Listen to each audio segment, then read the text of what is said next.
Central Rundown. I'm Eric, and with me today is Lee, Sam, and Dan.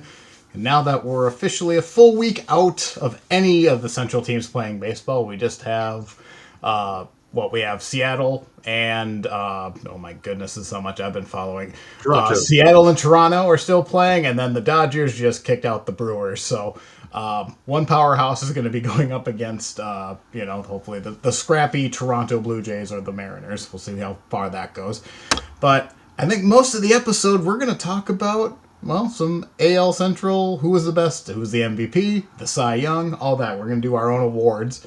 Dan sent us a ballot, the four of us, and even went to Reddit because, as you've noticed, we have not really covered the White Sox a whole lot in the last couple of weeks. So the White Sox Reddit helped us out without really knowing, because self-promotion on Reddit is really frowned upon, and we wanted actual responses. So yeah, does anyone have any thoughts on the playoffs before we get into that? Clearly, I have not been paying much attention, but what have you guys thought?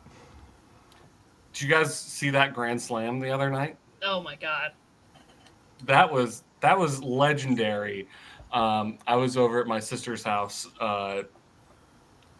taking my lunch break during work, and we were watching the game, and the big dumper hits that home run to tie up the game at 2. What? That's a great nickname, the big dumper. Is it a great nickname? I kind of was like, all right, I'm done with this. It's kind of played out now. Yeah. It is. It's a little overdone. I did get enjoyment of the dump it here 61. That guy was awesome. Oh yeah, that guy. Especially the fact that he caught one of those balls and then swapped it for dump it here 62. That I can appreciate, but that guy's going to be on TV a lot. If the Mariners make it to the World Series. Let's hope, because I'm tired of seeing the the Brewers Karen and the Phillies Karen. At least this guy's at least positive until we find out he's like some horrible. Do you like seeing the Marlins man? That's funny. He just pops up everywhere. Mm-hmm. With that grand slam, first of all, the roof blew off that place, and rightfully so. But I think Seattle's been holding on to that Edgar Martinez double to win an ALDS for a really long time. If they can close this out in the next 2 days, they've got a new biggest moment in franchise history, whether they win this thing or not. I've talked a lot about the Guardians and not making it, winning a World Series, but you still held on to these little moments along the way. They just had one of those moments, and that in and of itself is beautiful. So both those teams are teams that I like generally. I think we've been very fortunate, and we talked about this, having teams in this playoffs that generally are likable for the most part, except for perhaps some people aren't too fond of the other team that's going to be representing the National League. But it's going to be tough to see one of these teams lose, but at the same time, it's going to be great to see one of them advance. Yeah. I think the other thing is it's kind of like whichever team goes against the Dodgers has a great opportunity for a storybook season, you go up against the big bad Dodgers and end up, winning the World Series. That would be a extremely, extremely poetic way to end your season. Right. And SB Nation, or I guess now it's called Secret Base, SB Nation is what it used to be known as, put out a video on the 1960 World Series a couple days ago, which is one of the biggest upsets in sports history, in my opinion, where the Pirates beat the Yankees. The walk-off home run, the Bill Mazeroski walk-off home run in Game 7. I feel like this World Series, if it's the Blue Jays or the Mariners beating the Dodgers, would be on that level. Now, I do think the Dodgers kind of have some holes on their team, specifically with their bullpen. I was about to say, it's not just a hole. Their bullpen isn't going to be a problem if all their starting pitchers go 8 innings. So. Well, you see, the thing is about that, Lee, Snell very rarely goes deep into games. Sasaki is how is he a rookie or a second-year player? He's just closing now, isn't he? They don't even. Yeah. You're thinking of Yamamoto. Oh, Yamamoto. My bad. But that was microaggression. I just committed there. But, Okay, I'm glad you made that joke because I was gonna make that joke and I didn't want to make their that joke. starters weren't that good the entire season. Right. Their bullpen wasn't that good the entire season. So I do think the Dodgers team is gettable. But I would not want to. I'm not going to bet against them. Right. I Especially just like want to. it's gettable, but you can't pitch to Shohei anymore. I don't think. Like it's time. It's the automatic 4. I don't care who's on anymore. He just showed up recently. He hit the 3 home runs the other night. He hadn't Yep. done much before that. I mean, Yeah. what a brilliant performance by him too. That it's to be celebrated how much talent there is in this league now. But with it 6 innings pitched, 3 home runs. I do want to give Dave Roberts some credit. As Sam was saying, this is a flawed team, but he has found ways to very much shrink those flaws. His management of their pitching, the kind of the ingenuity to use starters out of the pen like Sasaki and like Glass now has been incredibly well administered, and that they've overcome those flaws to this point and done it very handily. They've lost one game in this playoff so far. So I think they would have their hands full with a Toronto or a Seattle. I don't think this is a runaway by any means, but they look strong despite some admitted flaws. What's Okay, interesting I'm about gonna the be Dodgers? that guy. Is it really that? It's not that hard. There's like 5 future Hall of Famers on that team. Isn't that Yeah. like if all your starters could go 7 scoreless? I mean, how much bullpen management do you really need to do? Right. I don't know. He Maybe I'm hasn't just handed it to jaded, the but- wrong guys yet. So I think he deserves at least No, some there are credit. no wrong guys to hand it to. Really, Well, I mean, and- I mean, we just Again, talked but- about how their bullpen isn't any good, so there definitely are. I mean, when Well, you then- only have 1 inning to go, I mean, it's pretty easy to hand it to your one good guy. Well, Right. and I Well, think the other thing he's new is to the bullpen too. Sasaki had just started September. He was in the bullpen, which is what they used to do with Kenta Maeda. Now Sasaki has not played well since he came over, but he's fairly other new thing- to it. we know what Clayton Kershaw's postseason history is, right? Yeah. Otani has been up and down pitching wise this season. Snell has historically been, up and down as far as his big game performance. So, a couple bad starting pitching performances, and this can be a very different World Series than what I think a lot of people think it's going to be. Yeah, let's hope. Plus, Seattle and Toronto are both better offensive teams than the Brewers are. But are they better offensive teams than the Phillies? I don't know. The Phillies bats don't show up in the postseason. Like that's been a thing for the past few years now. I don't know. I don't know how much credence to put to that, but that's been like the narrative. Ironically, I feel like I'm caping for the Dodgers right now, but I would pick Seattle over them if that's what ends up happening. So I mean, I just think Seattle has just. I think it has the potential to be a really good series. That's all. It is going to be a good series, regardless. Mm-hmm. Yeah. So we'll see. Any other thoughts on the playoffs? Or I have not looked at these ballots. I got one more. Yep. And that's the utter frustration I feel for having to watch Josh Naylor, Andres Jimenez, Shane Bieber, Miles Straw all play. Well, Straw hasn't played a bunch, but all those other guys play at a high level in October. It's a little sour, but it is what it is. I kind of have the opposite feel because I'm really happy for Jorge Polanco. No. I want to see Garver. I want to Well, see here's Flores. I'm not mad at them. I'm happy Right. that they're living their best life. That's great, but it is a little bit bittersweet. But those guys have played great. I mean, Jimenez has hit 2 big home runs in back-to-back days. That was kind of eerie too. Same situation, 3rd inning, man on second, he hit a home run 2 days in a row. Creepy, but also good for him. And it's not that I feel negatively about them. It's just a little bittersweet, I guess. Right. I do find it very surprising I still find it very surprising that Seattle won those first 2 games. Because I think we were all after that 15 inning slog fest, there's no way they're going to win that first game. And my impression, and I think a lot of people's was after the first 2 games, I'm like, okay, maybe the Tigers are a lot better than we thought. Because if Seattle can come out after 15 innings and do that, and completely, they just crushed the Blue Jays. They were not particularly close games. I mean, the next 2 were a lot more in favor of the Blue Jays, but the first 2, Seattle coming off of 15 innings, going up against a team who had been rested for the past few days, and then my impression was okay. Yeah, maybe the Tigers are a bit better than we thought. It wasn't quite as bad as we thought it was going to be. All right.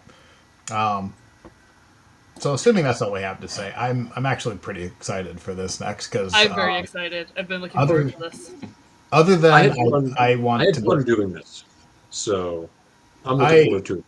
I would like to take my award for best ballot, but you can give that to me after. I've made that joke in the Discord, so I just saying. We did Dan submitted us a ballot. We all put it in. He has slides here that I have not looked at except for the title slide. So I'm kind of curious to see who's going to be what it's. Dan, you can go through the ballot, but it's MVP, Cy Young, all of the ones that you would expect. So Dan, I'll talk a little bit of basic rules here before we get into the nitty gritty. So yeah, we'll do that. Go ahead. Okay, I'll do that now. So the idea was to kind of simulate the awards that happen at the end of the year, most valuable player, Cy Young, etc. The way that those are voted upon, except we shrunk the field here. The four of us voted, and then because we don't currently have a Chicago representative, I went to the White Sox subreddit. I did kind of allude to the fact that this was for a podcast. They were very cool about it. I really appreciate it. Shout out to those guys. And we didn't get a million votes, but we did get a few, and we got enough where it felt like it could be representative for us. And so we've got the four of us submitted a ballot, and then I aggregated the White Sox subreddit into one singular ballot so that it's all equal, one representative for each area. Five things we're voting for here: most valuable player, Cy Young award. By the way, Cy Young was in the AL Central. He just didn't know it at the time. He played for Cleveland, so that name counts. Manager of the year, reliever of the year, and rookie of the year. We also then submitted a all AL Central team. So one for each position, 3 outfielders. It was 4 starting pitchers and 2 relievers. One other thing with the voting was like the most valuable player award, where if you don't know, that's you vote for 10 guys, 1 through 10, and it's a point system where your number 1 person gets 10 points, 2 gets 9, 3 gets 8. We did the same thing, except we did 3 most valuable player voters, 3 points, 2 points, 1 point, and then 2 Cy Young votes as well, 2 point and 1 point. So with that, I want to thank you and welcome everybody to the AL Central Awards. You guys can't see it, but believe me, we have got some fabulous celebrities that are in attendance today. Detroit brought J.K. Simmons. Kansas City brought Paul Rudd. Minnesota brought Josh Duhamel. And for some reason, somebody invited MGK. I don't know why, but yeah, he's here too. And one other thing before I get going, you could tell by the title page here, I am not a graphic designer. I don't pretend to be. Be kind. It is what it is. There's a graphic designer in the family, my sister-in-law Sharon, but I did not get help from her on this, so just bear with me, please. I mean, I wasn't going to bring it up, but since you did, you didn't even change the font, man. Like it is. This is the default Google Slides font. And no additional theme or anything? Nothing. We're going bare bones. So the information's good enough. That's all we need. The content is what we're going for here. We could take notes for next year if there is a second annual AL Central Awards. Before we start, does anyone want to say anything about how they went about choosing their ballot? I mean, I legitimately put like who I thought. Like, yes, did I have a few picks for Twins that probably didn't deserve it? But I'd like to think I was fairly realistic. But I did look at Baseball Reference. I spent a good half hour on this thing. There's an extra slide in here that's going to show some of my methodology. It's not just to brag about my methodology, but there's a reason for it. You'll see. But I did do a little bit of got on Fangraphs, did some tabulating. As well as kind of going with some of my own thoughts. I will say I tried to get as many players from as many different teams into into my ballot. I think that some of my, at least one of my choices is a little bit questionable because, spoiler alert, I voted for Mike Tauchman for the DH. Yeah, I like that. In the AL because I needed to get a White Sox in there, And theoretically, anyone can be the DH. So, you Right. know. Yeah, I was the DH is the one I struggled with. But Lee, I'm gonna 'cause let it you know was- right now. I put Colt Keith as your DH as opposed to Kerry Okay. Carpenter, and it's gonna work out for you. To yeah, because spoil that, I put Kerry Carpenter because I'm like, I consider him to be the Tigers DH, but like by games played, it was Colt Keith. Exactly. But like I still would have put Colt Keith so I kind of cheated on that one a little bit. And I I'll do be wanna honest say- about something. Okay. If people put things in parentheses and said, "Well, if I can't have this, I can't," like I went with that. I was a little lenient with that kind of thing. I did. Two of the White Sox voters didn't.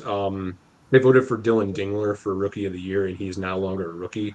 So I messaged them back and asked if they wanted to give an alternative, stuff like that. Yeah, because Dylan Dingler is technically not a rookie, despite like Yeah. a few games played. Even though in I- Fangraphs he's marked as a rookie, he was in the rookie leaderboard. Yeah, that's so. the thing. I did want to put some Even White though Sox there's on an there, obvious choice for AL Central Rookie of the Year.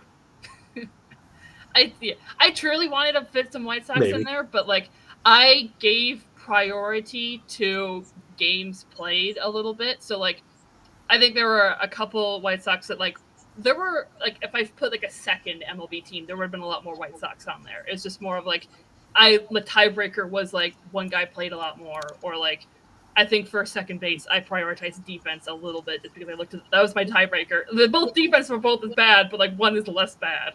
So I tried to put White Sox in there. It just didn't.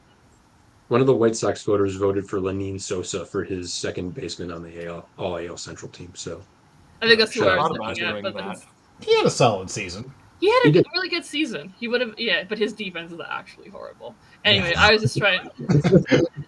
Look, I tried to put White Sox in there, but I legitimately just could not fit any. But there would have been a lot on my second team ballot. I put White Sox in there, and I even put you said you put it for parentheses. I did an illegal vote for a reliever. he was your second vote though, so I didn't count him because you had somebody above him. So Right, I did. So I did actually think, and I believe who I voted for. It was a reliever. I believe who I voted for is the correct answer. But then I was looking at the White Sox. I was like, look at this! Look at this White Sox! Like, yeah. why have we not talked about this guy? Because he was a reliever with like a 3 WAR. Like, He had a lot of is innings pitched too. yeah, like actually, I think he was like a long man, like a switch guy. But like, how incredibly valuable was that? And like, Yep. didn't even think. So I was like, oh, good for him. Like. Yeah. Mm-hmm. So I at least wanted to shout him out, but maybe He got a few votes. Did he? Good. I'm happy for that. I say we get down to the nitty gritty. All right, let's do Let's this. do it. Let's get this show on the road. Dan, I'm flying blind. I'm controlling the mouse, everyone, but Dan is running the show. So yeah, You can hit it. Let's get into our first award. So we have how this is going to work is I'm going to show finalists for every award, and then we're going to get into the winner and the results basically. So perfect example. Reliever of the Year is our first award here, and we've got 2 finalists. Those finalists, as you can see on your screen, Cade Smith started the year as the Guardians' fireman, coming out in big situations, and ended up their closer due to some circumstances we're not going to get into right now. But he is the first finalist, followed by Carlos Estevez, who's our second finalist here, who spent, I'd say, all the year, Sam, as the Royals closer. Yeah, whole year, Royals closer. He was a free agent, or came in through free agency this offseason. Led the league, MLB, in saves this season with 42, and had a pretty good year. I think there were some moments, especially when the Royals were kind of swooning in June, where he didn't look so good. But on the whole, I think he was a good pickup, made the All-Star game, and was a pretty good addition for the Royals. What I will say, so like for Estevez, like, and what I did on my ballot, I leaned heavy into results, not necessarily the secondary metrics. Like next year I can talk about this, but like I did want to lean heavily on the results, and like 42 saves in 2025. That's pretty good. Like you don't see a lot of those. Like he was clearly the best reliever in Kansas City's bullpen. Yeah. One thing I think was interesting about the numbers was Cade Smith's WAR in Fangraphs is significantly better than it is here. Mm-hmm. I know that's a difference between FIP and ERA, if I'm not mistaken. Sorry, Sam, go ahead. Yeah, and that was one of the things that I noticed too when I was going through this is that his F WAR is a lot higher than his B WAR. Mm-hmm. And, I'll be fully honest here, I did vote for Cade Smith for reliever of the year in this poll. Estevez, I think, this award will always go to a guy who's a closer. Right. Right. I mean, as far as like the actual MLB award for the Mariano reliever of the year, it's always going to go to a closer. And if it doesn't, it's got to be like the most amazing lights out reliever that you've ever seen. And so there might have been some relievers in the AL Central who were a little bit better than this. But I think just kind of through the meta game of how these awards are voted on, I kind of felt like you have to vote for a closer for this award. Right. I didn't even really consider voting for a not closer. Maybe that's a personal fault of mine. I don't even think I had Cade Smith on my 3 because you asked for 3 votes, didn't you? 2. For reliever of the year it was 1, and then for the all AL Central it was 2. And you did not, if I'm not mistaken. Are we ready to reveal the winner? Yep. Let's do it. Is that the next And the winner of the reliever of the year is Guardians reliever Cade Smith. Won with 3 of the 5 votes. Carlos Estevez got the other 2. As you can see on your screen, who voted for who here. Big win for him. That'd be. We didn't do this obviously last year, but Emmanuel Clase won the holistic actual award. Guardians bullpen continues to be strong, and they couldn't have done what they did down the stretch without Cade coming up big in a new role for him. I'll say one thing. I'll say one thing. If a Royal does not win an award in this AL Central awards, and this is the reason why, because I voted for Cade Smith, I'm going to be very, very angry with myself. I voted for Cade Smith over Estevez because I don't put too much credence into saves. I think a lot of those is like save opportunities, right? Because that's not quite the same. And I put because maybe this is me going in too much into like the underlying metrics. I just really I think relievers should get lots of strikeouts, and Cade Smith had double the amount of strikeouts that Estevez had. I think that, and also he had like 9 more games. I think that was kind of the factors. There's utility in those strikeouts too. They're not just. Sorry, go ahead. Right. I do agree with you, Lee. I do think saves are kind of a fabricated statistic in MLB. Like, you can have a lot of saves for a bad team. Like in 2019, I think Ian Kennedy had 30 plus saves for a terrible Royals team. So saves are a little bit of a stat in my opinion too. Can we just talk? I have 2 points. Do you know how disgusted I am that I agreed with the White Sox Reddit as a Twins fan? Can we talk about like how sick I feel that like especially we're the only 2, so like everyone else agreed Cade Smith, and then I go off on my own. The second point, and I know we had a gentleman's agreement, we weren't going to make fun of Dan's graphic ability here, but you took screenshots of your Excel and you still have the red squiggles. Yeah, I was gonna say you can add those to dictionary and then you won't get those anymore. Well, I didn't, so you guys are gonna have to deal with it. Dan, I think this is a very well-made PowerPoint slide. It's not, and that's okay. But you know what, guys? It doesn't get any better from here. So anyway, I like how somebody actually watching this is going to be like that didn't even notice it, and now they're just going to be forced to notice it for the rest of the slides. But anyway, I am a little surprised though. I'm not gonna lie. I thought Estevez was the best reliever, and I don't think I was surprised by how confident I was Estevez was going to win this. And interesting. He was my initial. He was my instant reaction, but then I compared the stats on Baseball Reference, and that led me towards Cade Smith. Yeah, so I get what same here. Also, my dad complains to me a lot about Estevez, so so you couldn't vote for it. Funny, I like it. All right. Next up. Let's move on. Manager of the year. This is obviously just a blank slide. There's a reason why. There are no finalists for this. This was a unanimous vote that went Yeah. one way and one way Yeah, only. Yeah. Do we need to delay any further? Should we just move on? Yeah, we. Just show I it, think yeah. we can all give this to Steven Vogt. And the manager of the year was Stephen Vogt, Guardians manager, piloted the team through, on one end, a 10-game losing streak, another situation where I think they went 9 out of 11, but obviously came back from 15 and a half down to surpass Detroit and win the AL Central. And this is the AL Central Awards. So Stephen Vogt is our winner by unanimous decision for manager of the AL Central of the year. I would like Did to he make a win- proposition. Hear me out. I thought of this last night while I was driving for work. Will Venable should be number 2. Hear me out. I'm with you on that.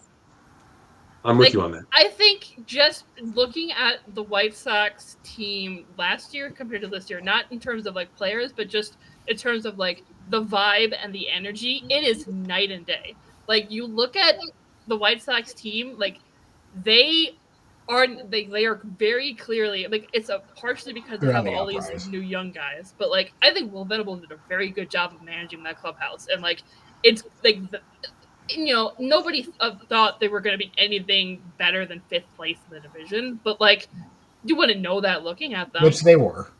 Like yeah, they didn't have a were. roster that was going to be better than 5th place, but I get what you're saying. But Like yes. you get what I'm saying, right? Like they did not have no confidence in themselves. They had confidence in themselves. Like they knew what they were capable of, which is not that much, but like they did it. They didn't didn't come out to the ballpark expecting to lose 9-2 every single day the way they did last year. They had a lot of expected to lose 5-4 and to win some of those. Yeah. And I understand that sounds like kind of harsh. I'm kind of like crapping on the White Sox, and as a Twins fan, I'm allowed to do that. But like they were they were so much more competitive this year than they especially in the second half. Yeah. Like I know they for sure had a better record than the Twins in the second half than they did in the first half. Like I mean at this point the Twins are the worst team in the division, and I think there's a pretty big gap in between the Twins and the White Sox as currently constructed right now. But like the White Sox, I mean, I think they're going to have a losing record next year, but 2027. They're not going to lose 100 games. I think they're on the upper. I think they're a mediocre bad team. I think if they overachieve next year, they could win. They could get to 500 if they overachieve, depending on what they do in the offseason. Like looking at the standings, they are only 10 games removed from the second worst team in the American League, compared to the Rockies are 23 games removed from the second worst team in the National League. Well, I think one of the more interesting conversations that we can have here is last season, Stephen Vogt won AL Manager of the Year, right? Yep. Is he going to win that again this year? He better not, and I will die on that hill. He might, but I don't think he will. I think it'll probably go to Wilson or Schneider. It should. It should go to one of those guys. I think Schneider. There's enough negative stuff you could say about what the Guardians did this year to get to a 15.5 game deficit in the first place that you can make an argument against them. You've got two other managers that had pleasantly surprisingly good years. Nobody necessarily was assuming Seattle or Toronto was going to be great. And like you were talking about, closers usually win the reliever of the year. Managers who win it usually did something historic, or they were not that good last year of a team, and now this year they were a lot better. So that's another case for Venable. I do think this is a year, because I agree with you, Dan, like manager of the year, coach of the year in the NFL, all that stuff is very like contextual. Narrative. Because if they wanted to give coach of the year to Bill Belichick every year for 20 years, they probably could have. But I do think this is a rare situation where we could see Stephen Vogt win back-to-back managers of the year. It wouldn't shock me, but I don't think it's the most likely outcome. I don't think you should. This might be ironic coming from this podcast, and the four of us haven't even mentioned him. I think it's more realistic AJ Hinch wins manager of the year before Stephen. No way. I don't think he does either. No.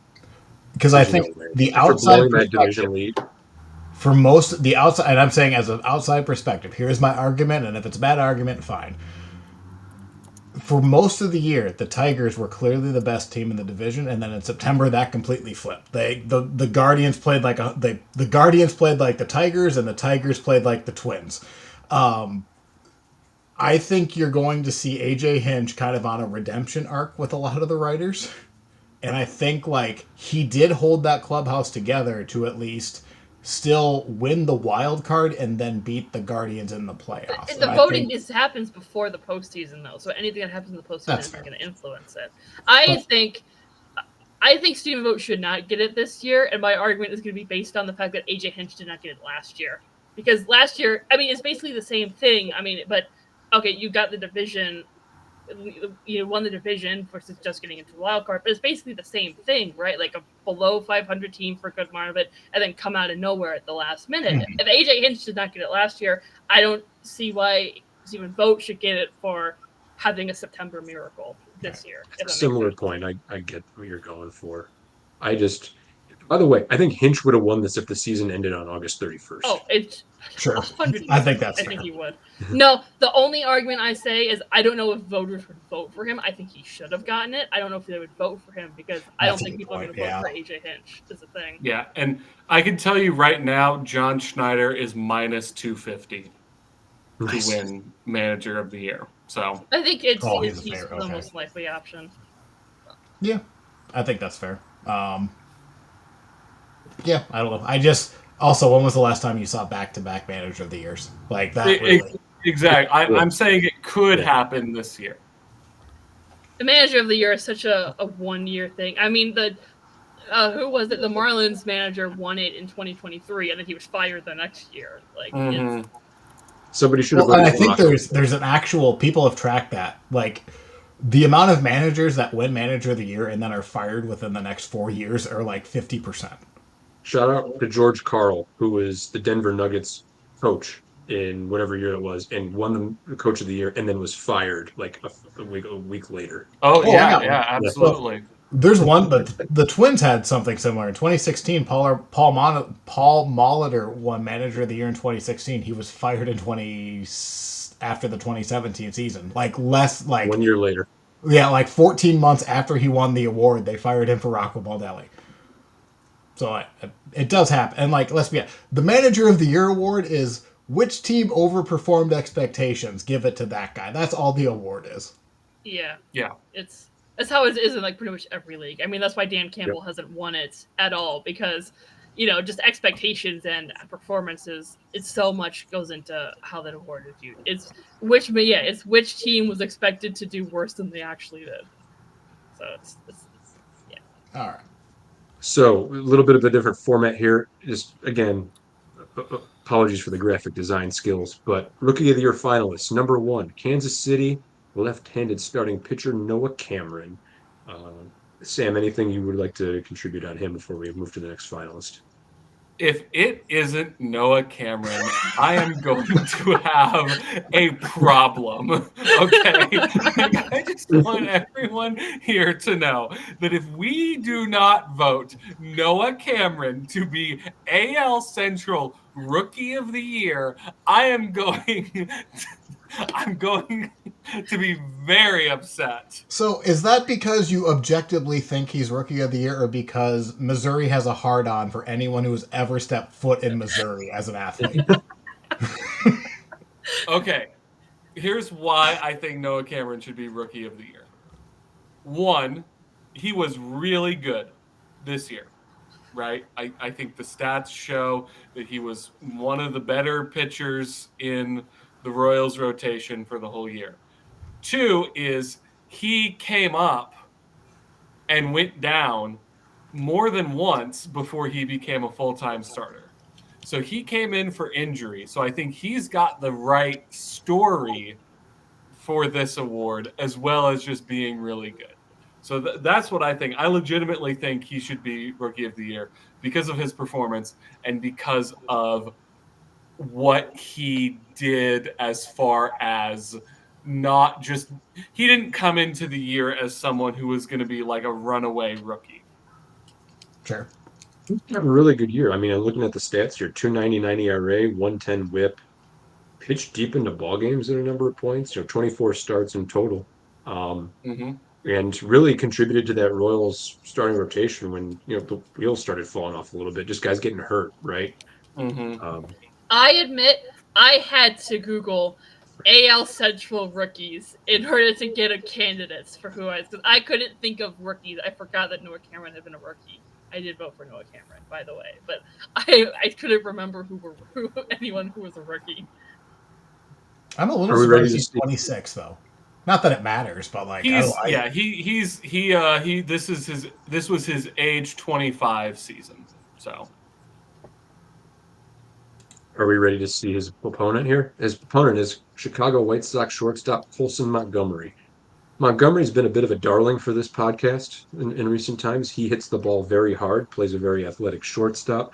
Had 21 home runs in 255 at bats. I Right. mean, That's not. that say how many at bats he had again, Dan? 255. He only had 255 at bats. Okay, Okay, but thank like you. still put up like really good numbers. I get what you're saying, and I think Oh, so he only played like a third of the year. Okay, and put cool. up I pretty mean, good if you numbers for a qualify third of the year. if you qualify for the batting title by having 500 at bats, he was on pace for 42 home runs and 110 RBI as a shortstop. 840 OPS, by the way, as well. He does strike out a lot. He's got that going against him. But one of the guys we've talked about a lot is, the White Sox. We were just talking about it a minute ago. They're looking better. They look like they could be something in the future. The White Sox are competitive in 2027 if Colson Montgomery's hitting fourth and hitting 40 home runs a year and playing shortstop, right?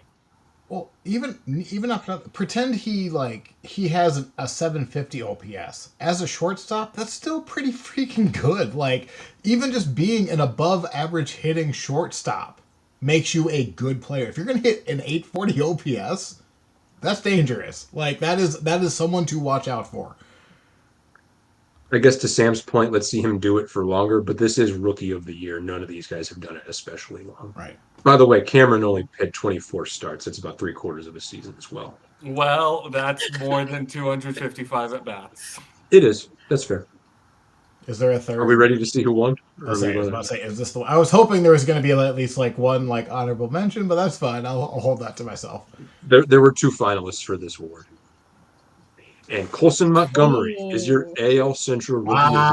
And Sam is about to go Wow. apoplectic. All right, Eric, Dan, watch out while you sleep. This was Sam's another three. This was another 3-2 vote, by the way. So Eric, myself, and the White Sox Reddit Go Figure voted for Colson Montgomery in this case. Sam, do you I still did want to not. be part of the show? Like, do you?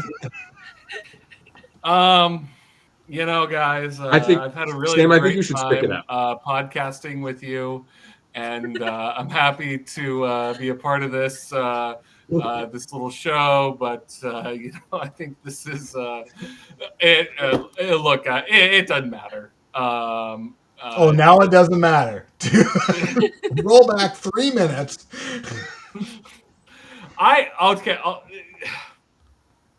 A starting pitcher is a lot more valuable than a guy who had about 50 games at shortstop for the White Sox. So I understand the White Sox Reddit voting for Colson, but I'm very questioning the votes of Dan and Eric here. One sec. All right, Colson Montgomery. Again, I'm heavily into. So Colson Montgomery he had a 3.3 WAR. Yes, he had a low batting average. Actually, to tell you what, I will. By the way, one of the things I struggled with was comparing a starting pitcher to a shortstop. That's why the slides were the way they were. I couldn't. I just don't know StatHead that well, quite frankly. Stathead doesn't But do it. Doesn't do a Yeah, good you job can't of. do it. I was just I, kind of stuck. I'm like, oh, okay, well, I guess I'll do it this way instead. So that's why you got it that way. But I had just at face value, I had trouble with comparing a shortstop to a pitcher in the first place. Um, Well, yeah. Noah Cameron had a 3.8 WAR. Eric. That's fair. And also, he played 71 games, which is roughly half of what a regular starter is. If he played 140 games, he would be viewed as. He would probably be what, top 25% of the league in starts. It's not like he didn't like. I'm not like he's not a perfect player, but he had a 130 OPS plus. I kind of stand behind this. So I'm on Noah your Cameron side, had a Sam. 137 ERA plus.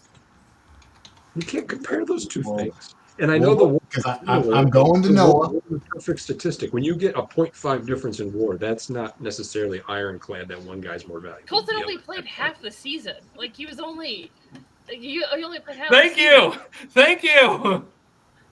What's that? To I the am curious. alternative of that, how Can much I see WAR was he batters worth per faced here? appearance?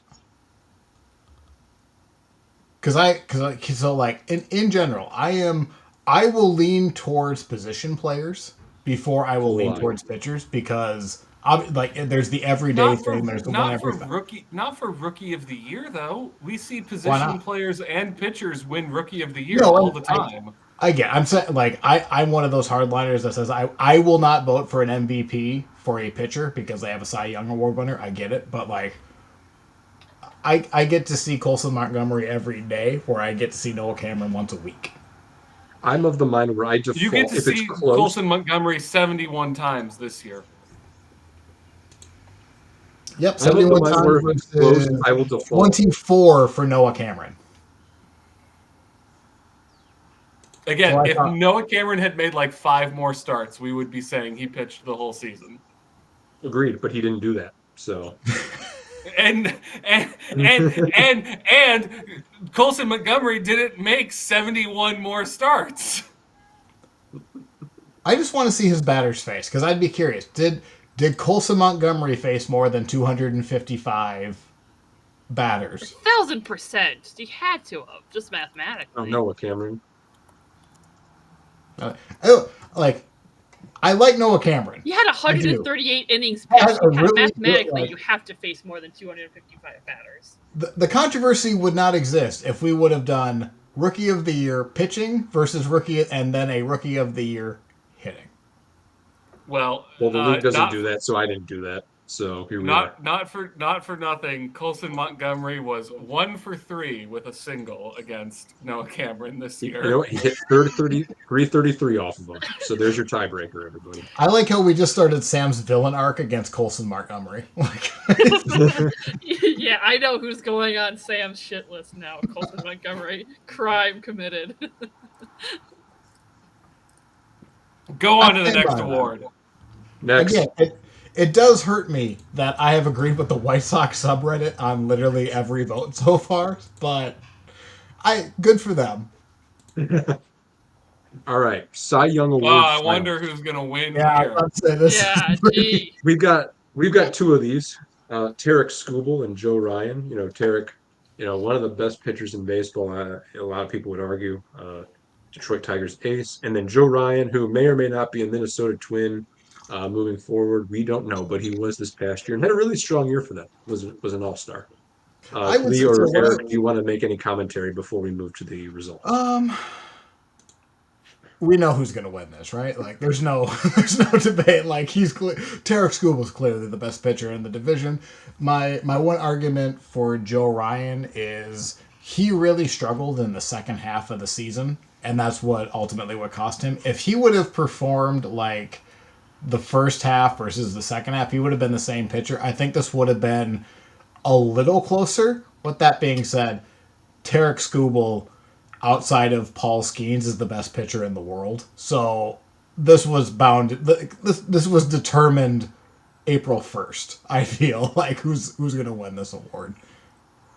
Anyone feel differently? No. Nah, you pretty much said it. Lee's going to let Skubal's results show for themselves. This page speaks for itself. And here you go. Your I do AL like it's Central unanimous, side. though. I do like that. So literally the only two people who got voted for were Tarek Skubal and Joe Ryan. That was it. All 10 votes, those two people. And it was a dead Skubal Ryan for everybody, first place, second place. Unanimous in all forms and fashions. So, yeah, Mr. Scooble could take his victory lap. I imagine he'll win the bigger award, the BBWA Yeah, I The think bigger award one, here just a moving little forward. bit bigger. Nah, you know what? We're the bigger award. I take I that was back. gonna say, who's more prestigious, the BBWA Cy Young or the AL Central Rundown Cy Young? Let's be real. Sam, So, would you like to make a nomination for Noah Cameron? 2026 Cy Young, 2026 Cy Young. I'll give him third place. you might need to Noah wait till Cameron. 27 when Scooble's out the division. Wait, did I say that out loud? My bad. Oh, Yeah. Oh, I think Noah Cameron's here to stay. I think we're going to see a pretty healthy season from him next year. So can I well, say for this? 2027 is going to be Troy Melton. So maybe we, There you go. Can it's I going to say, be Troy like, Melton. Kansas City for probably, and maybe this is controversial. Kansas City 1 to 5, I think, has the best starting rotation in the division. Is that controversial? I No. agree. No, I think that's fair. Yeah. I was ready for my second place vote to go to a Royal. Pick whichever, and then you just realize like Lugo was injured, Noah Cameron was they just had like half of they didn't have a starter that went the entire year. When we get into like what went right and what went wrong, injuries are going to be a big part of it. Next year, I think you can, if the Royals get health next year, Right. which is always a what if in sports, Especially but the combination of Reagan's, Lugo, Waka, and Cameron going into next year, and Bubic. whoever You forgot the best one of the group is Bubic. Well, you see, I think Bubic is going to get traded. So, really? Yeah, I do. I think Bubic is going to get traded for a bat. Hopefully, it goes better than Brady Singer. But I think I think those four will because Bubic, this is his contract year. So we'll see. But yes, if Bubic is there, he will. That is clearly the best 1 through 5. Trade him for an outfielder that can hit anything. Yeah, anything. So I think it's better than -2 WAR. I'll say it again. The Royals need to trade for Mike Trout. It's interesting. Yeah, I don't know if you want 2026 Mike Trout though. I get it. Like, I thought of this the other day. He had an okay year this year. Okay, but he also is going to get paid like $40 million for the next 3 years, and he's clearly take on half his contract. Sure, and that's fine. Also, at this point, like, just retire an Angel. Like you've buried. No, because you say to him, "Hey, Mike, go to Kansas City and hit between Bobby Witt Jr. and Salvador Perez." Is he saying no to? Is he saying no to that? I don't know. No, I want to be an Angel. I want to go 72 and 90 again. I think with I loved your Mike Trout impression. When you're Mike Trout and you're inner circle, like top 10 player of all time, you can just decide what you want to do. Like, I don't know. You can't be a top 10 player of all time if you have never won a single game in the postseason. That's not hard decline on that take. Hard decline. Mike Trout has been to the playoffs one time in his career, and he got swept by the Royals. Shohei Ohtani, and who else has been a supporting cast? Has Shohei Ohtani won a playoff game? Now he has. Now he's done at the supporting cast of the Dodgers. He went to a different team and had playoff success. Huh? How about that? With twice the payroll and an organization that actually knows what they're doing. The Royals could easily have twice the payroll of the Angels next season. And they're an organization that knows what they're doing. Sure. Hard decline. This is like an off. This is a whole other topic. Like later in the offseason, but like I couldn't disagree with you more right now, but like we have to we probably have to move on. I blame the award show for putting Sam in a bad mood. I was about to say the Noah Cameron. This is Sam's villain arc. My villain arc started a long time ago, Eric. So Scooble, AL Central Cy Young Award winner. Most valuable player finalist. We got 4 of these things here. Your 4 finalists: Minnesota's Byron Buxton, Cleveland's Jose Ramirez, Kansas City's Bobby Witt Jr. Will a royal win? We're about to find out. I anticipate a long conversation coming after this reveal. There could be potentially a long conversation coming after this reveal. Those are our 4 finalists. Do you folks have anything you want to say on behalf of your players or not? Who's got the highest WAR there? Oh boy, here we go. Asker, let's do it this way, because there is a representative from every team. Mm-hmm. Lee, why is Tarek Scooble? Well, Colson Montgomery's not there.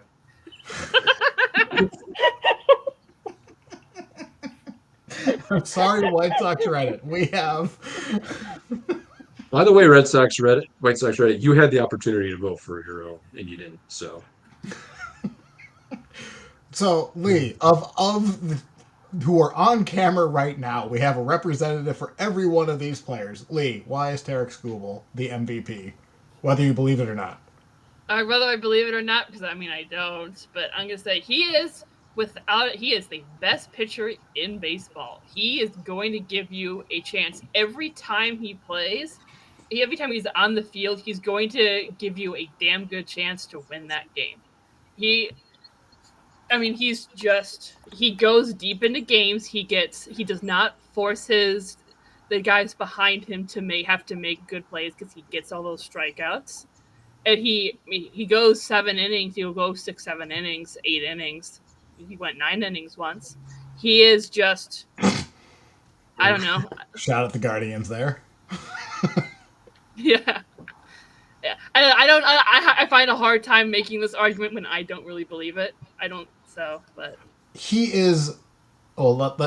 He is almost twice as good as an average ERA. His ERA plus is 187. That is almost twice as good as an average ERA.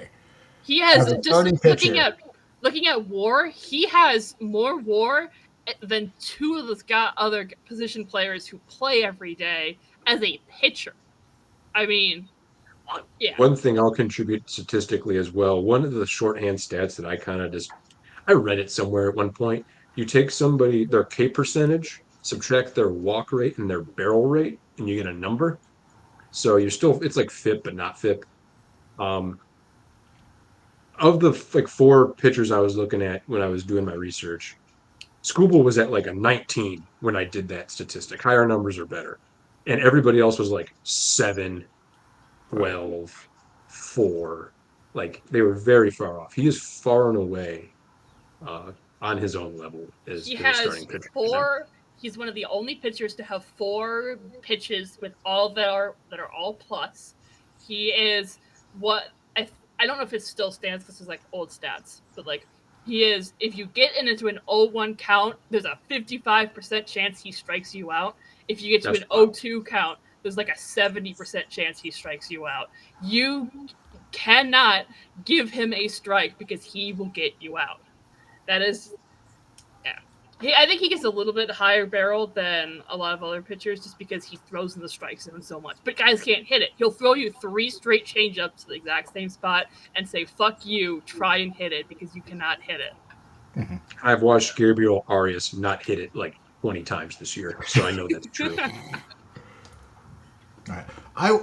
Because he has the lowest WAR, I will take up for Byron Buxton. One, can I just talk about like how happy I am that he's actually in this conversation and people actually voted for him at least in the top 3? Because there were 3 on the ballot. Was it 3, Dan? It was 3. Yeah. So just for him to be on here, I'm happy for the dude. 126 games isn't a career high, but it's a career high. It's a high in that the last like 6 years. I will say his OPS plus is almost identical. Well, it's identical to Ramirez and Witt. He just played less games. And that's fine. It's Byron Buxton. They were going to treat him with kids' gloves. They will continue to treat him with kids' gloves. He had more home runs. He had the same OPS plus. He had a higher slugging percentage. The one thing I'd like to see him do, if he could steal more bases, that'd be great because he's faster. Well, I won't say he's not faster than Bobby Witt, so I can't even say that. He's faster than Jose Ramirez, even though I think you could argue Jose Ramirez is just a smarter, more efficient base stealer.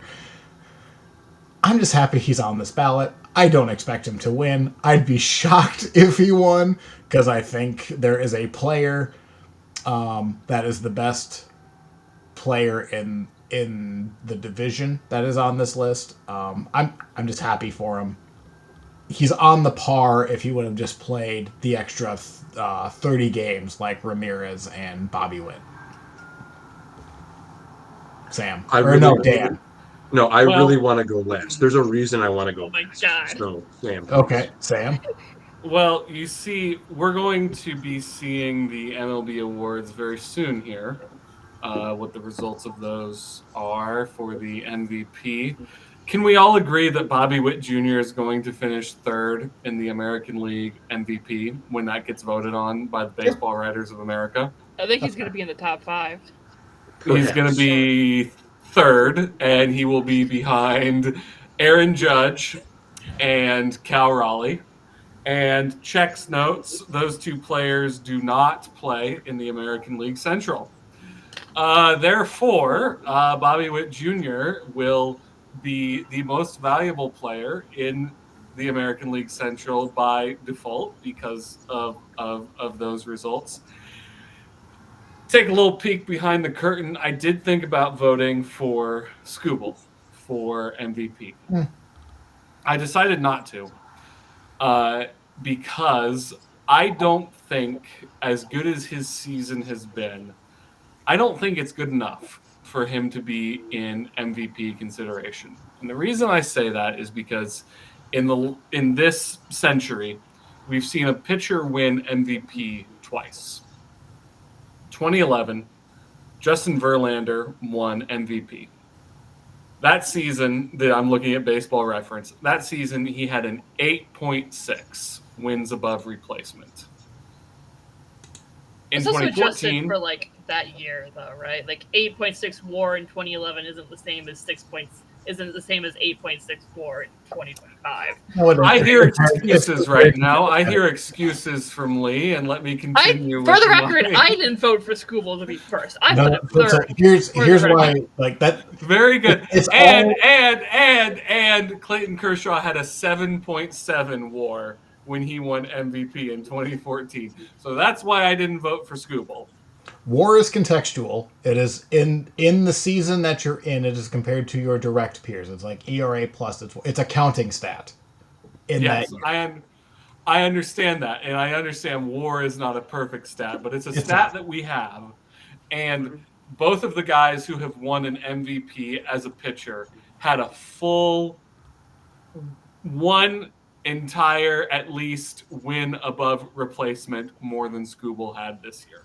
And so that is why I did not vote for Skubal for MVP. So that is my excuse. Dan? One sec. Before, can I take this? Is as big of a hot take as I will have, and I've kind of already said it with the Noah Cameron. Tarik Skubal, while being the best pitcher in the American League, and by far the best pitcher in the division, he only influenced 31 games. Everyone on this list is 3 or 4 times more than that. That is my reason that he will not be, and I will not vote for a pitcher as an MVP. I'm done. I do disagree with that slightly. I think that pitchers should be more in consideration for MVP. But I think Skubal, the year that he had was great. Wasn't as good as the year he had last year, which is another reason why I didn't want to. I think he was better than he was last year. I think he had a better 2024 than he did 2025, but that's just me. I haven't looked at the stats, just based on like watching him. I think he was better this year. Like his stuff was better. I don't know about the counting stats though. I'll admit ignorant to that. So for Jose Ramirez, before we get there, in a second, I'm going to ask Eric to flip to the next slide. This next slide is going to be me doing what I was doing to kind of evaluate. It's going to be a very ugly slide. You guys are going to rip me for it because of it, because there's a part of it that I scratched out in red. I had changed the calculation I was doing partway through, and I didn't want to screw and have to fix the formulas again. So, disclaimer, I get it. Rip it on me all you want. It is what it is. But Eric, please flip to the next slide. What I did, as you can see, For those on audio, like it's a spreadsheet, but like on first appearance, there's a big red X through Yeah. like a third of it. Okay, I'm Here's gonna the- need to hear the method section for this. So here we go. I took a bunch of stats that I thought were important to being a most valuable player. You can see them at the top of the screen. WAR, how many home runs they hit. I did use RBIs and runs scored. You know why? Because those are things that happened in real life. Those guys crossed the plate and accounted for a run. So I included those. Steals, how often you struck out, how often you failed to move a runner along. On base, slugging, WRC plus. Fangraphs has a nifty speed coefficient that I put in here to measure player speed. Same thing with weighted stolen bases, measuring stolen bases. Win probability added, that matters for most valuable player. Clutch, put that in there. And then 2 fielding, outs above average and field runs. What I then did is I screwed it up at the start. That's why there's the ugly red X here. But I gave points. The player who led in that category got 1 point. The player that was last in that category got 0 points. And then in between, for home runs, if the leader had 20 and the lowest had 10 and you had 12, you got 0.2. If you had 18, you got 0.8. It was like incremental based upon where you kind of fit in the range. So we got points for everybody. You total up those points and you get a number. I acknowledge that this is not scientific in any form or fashion. It's equally valuing each category to the same level. I get that. It is what it is. But I didn't want to. I think we've gone too far with WAR and just we give the most valuable player to the guy with the most WAR. And I wanted to do something a little bit different just to challenge that valuation. What I got out of this at the very, very far end where you see total, this is how close this race is, in my opinion, genuinely. Bobby Witt, 11.574. Jose Ramirez, 11.599. He had a higher rating by 0.025. I have one very important question. Yes. Why is Stephen Kwan and Zach McKinstry included on this list? Oh, thank you for asking. I took the top 6 in WAR for the division. So I didn't just. Michael Garcia is also on here. By the way, hats off to him. He had a great year. But I didn't just go with those 2. I did 6 guys to do my evaluation. I was very interested in why those 2 in particular.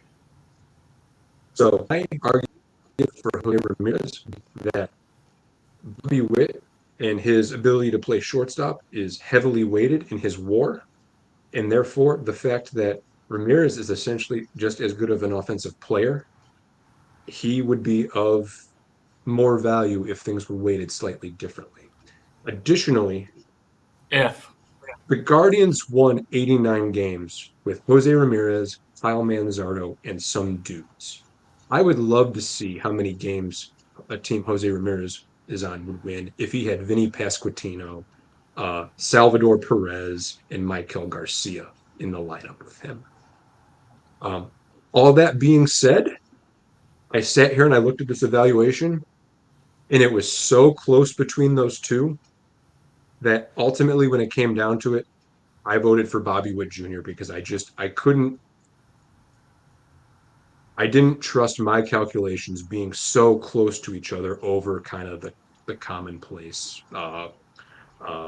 theory that's out there. So ultimately, I voted for Bobby, and your AL Central most valuable player is Bobby Witt Jr.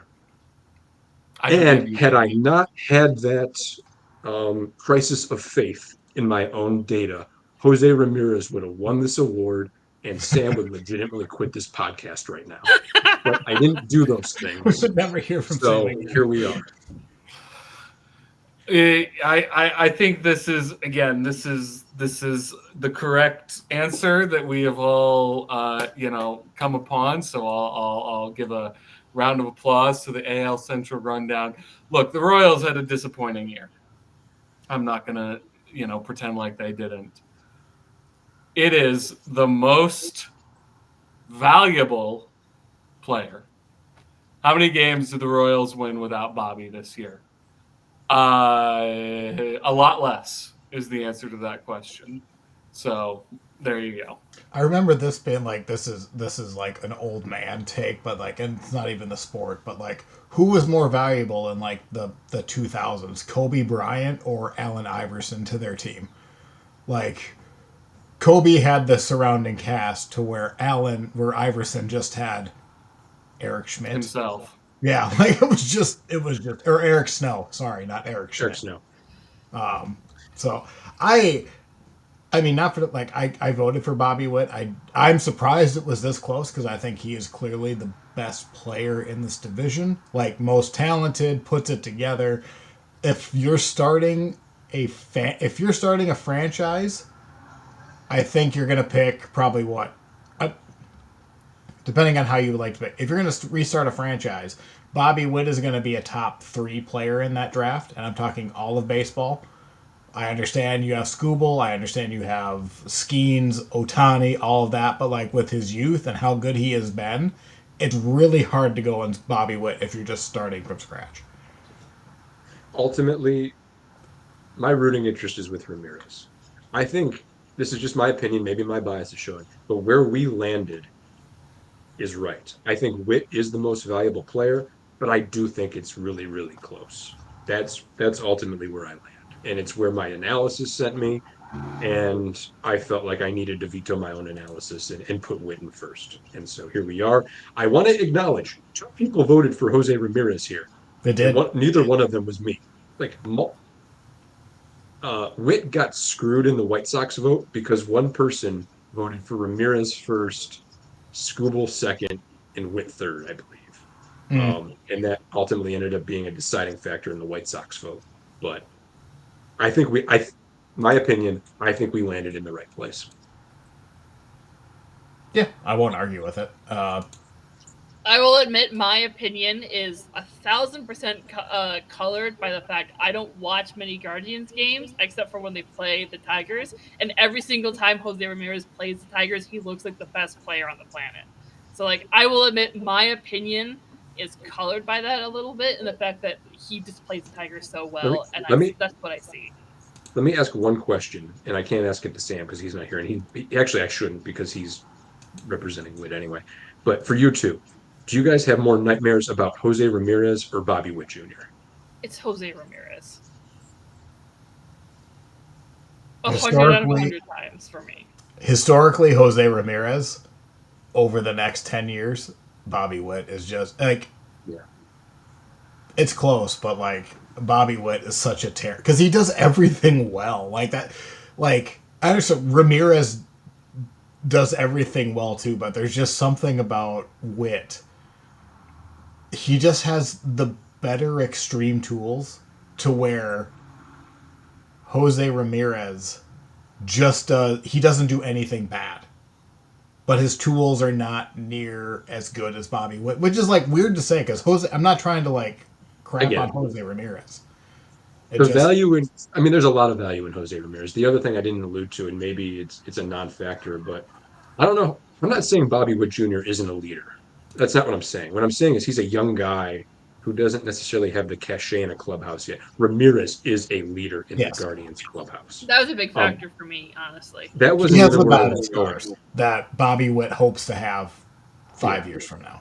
But the thing I was trying to get at is Ramirez is going to roll out of bed every year and go 30, 25, 25 minimum. Right.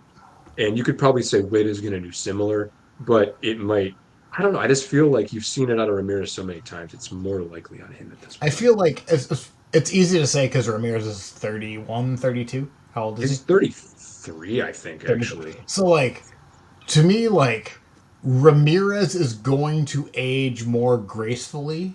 It's easy to say that because he's 33 and he just had a 30-40 season. To me, Bobby is like the speed is going to fall off. Like his extreme tool set, which at its peak has a much higher ceiling than Jose Ramirez, to where I feel like Ramirez is just not even solid, very good everywhere. Where Bobby Witt is elite in like 2 or 3 categories. So what happens when the elite leaves Bobby Witt when he's 31, 32? One other thing that made me kind of rethink what I was doing was I didn't realize how good Witt was at shortstop. Like he He's very accumulated freaking significant good. stats. Led the league in Also, outs above average. not Yeah. not to rip on Buxton, but I was actually when I did that analysis, I was surprised his outfield numbers weren't as good. I thought they were going to be better than they were. I mean, Just a brief aside, but not to kill on that point, but like Buxton for a 31-year-old out center fielder, that's true. very good. Like Oft Buxton injured when he was center fielder 25 too. years Yeah, old like the joke was they were the everything but raindrops outfield with Eddie Rosario, Max Kepler, where nothing hit the ground but raindrops, and like, yes. but But I yeah, mean, One my Bobby my Witt, thing, waiting, I was like, I probably didn't wait fielding enough. Like there was a number of things that just made me self-doubt. And I think we landed in the right place. one thing that was a surprising factor for me that I didn't anticipate being, um, okay, this is gonna sound maybe this shouldn't be as much of a factor, but it influenced my decision. If you look, Oh no. Ramirez has such a presence. We're having trouble hearing you, Lee. Lee, you're underwater.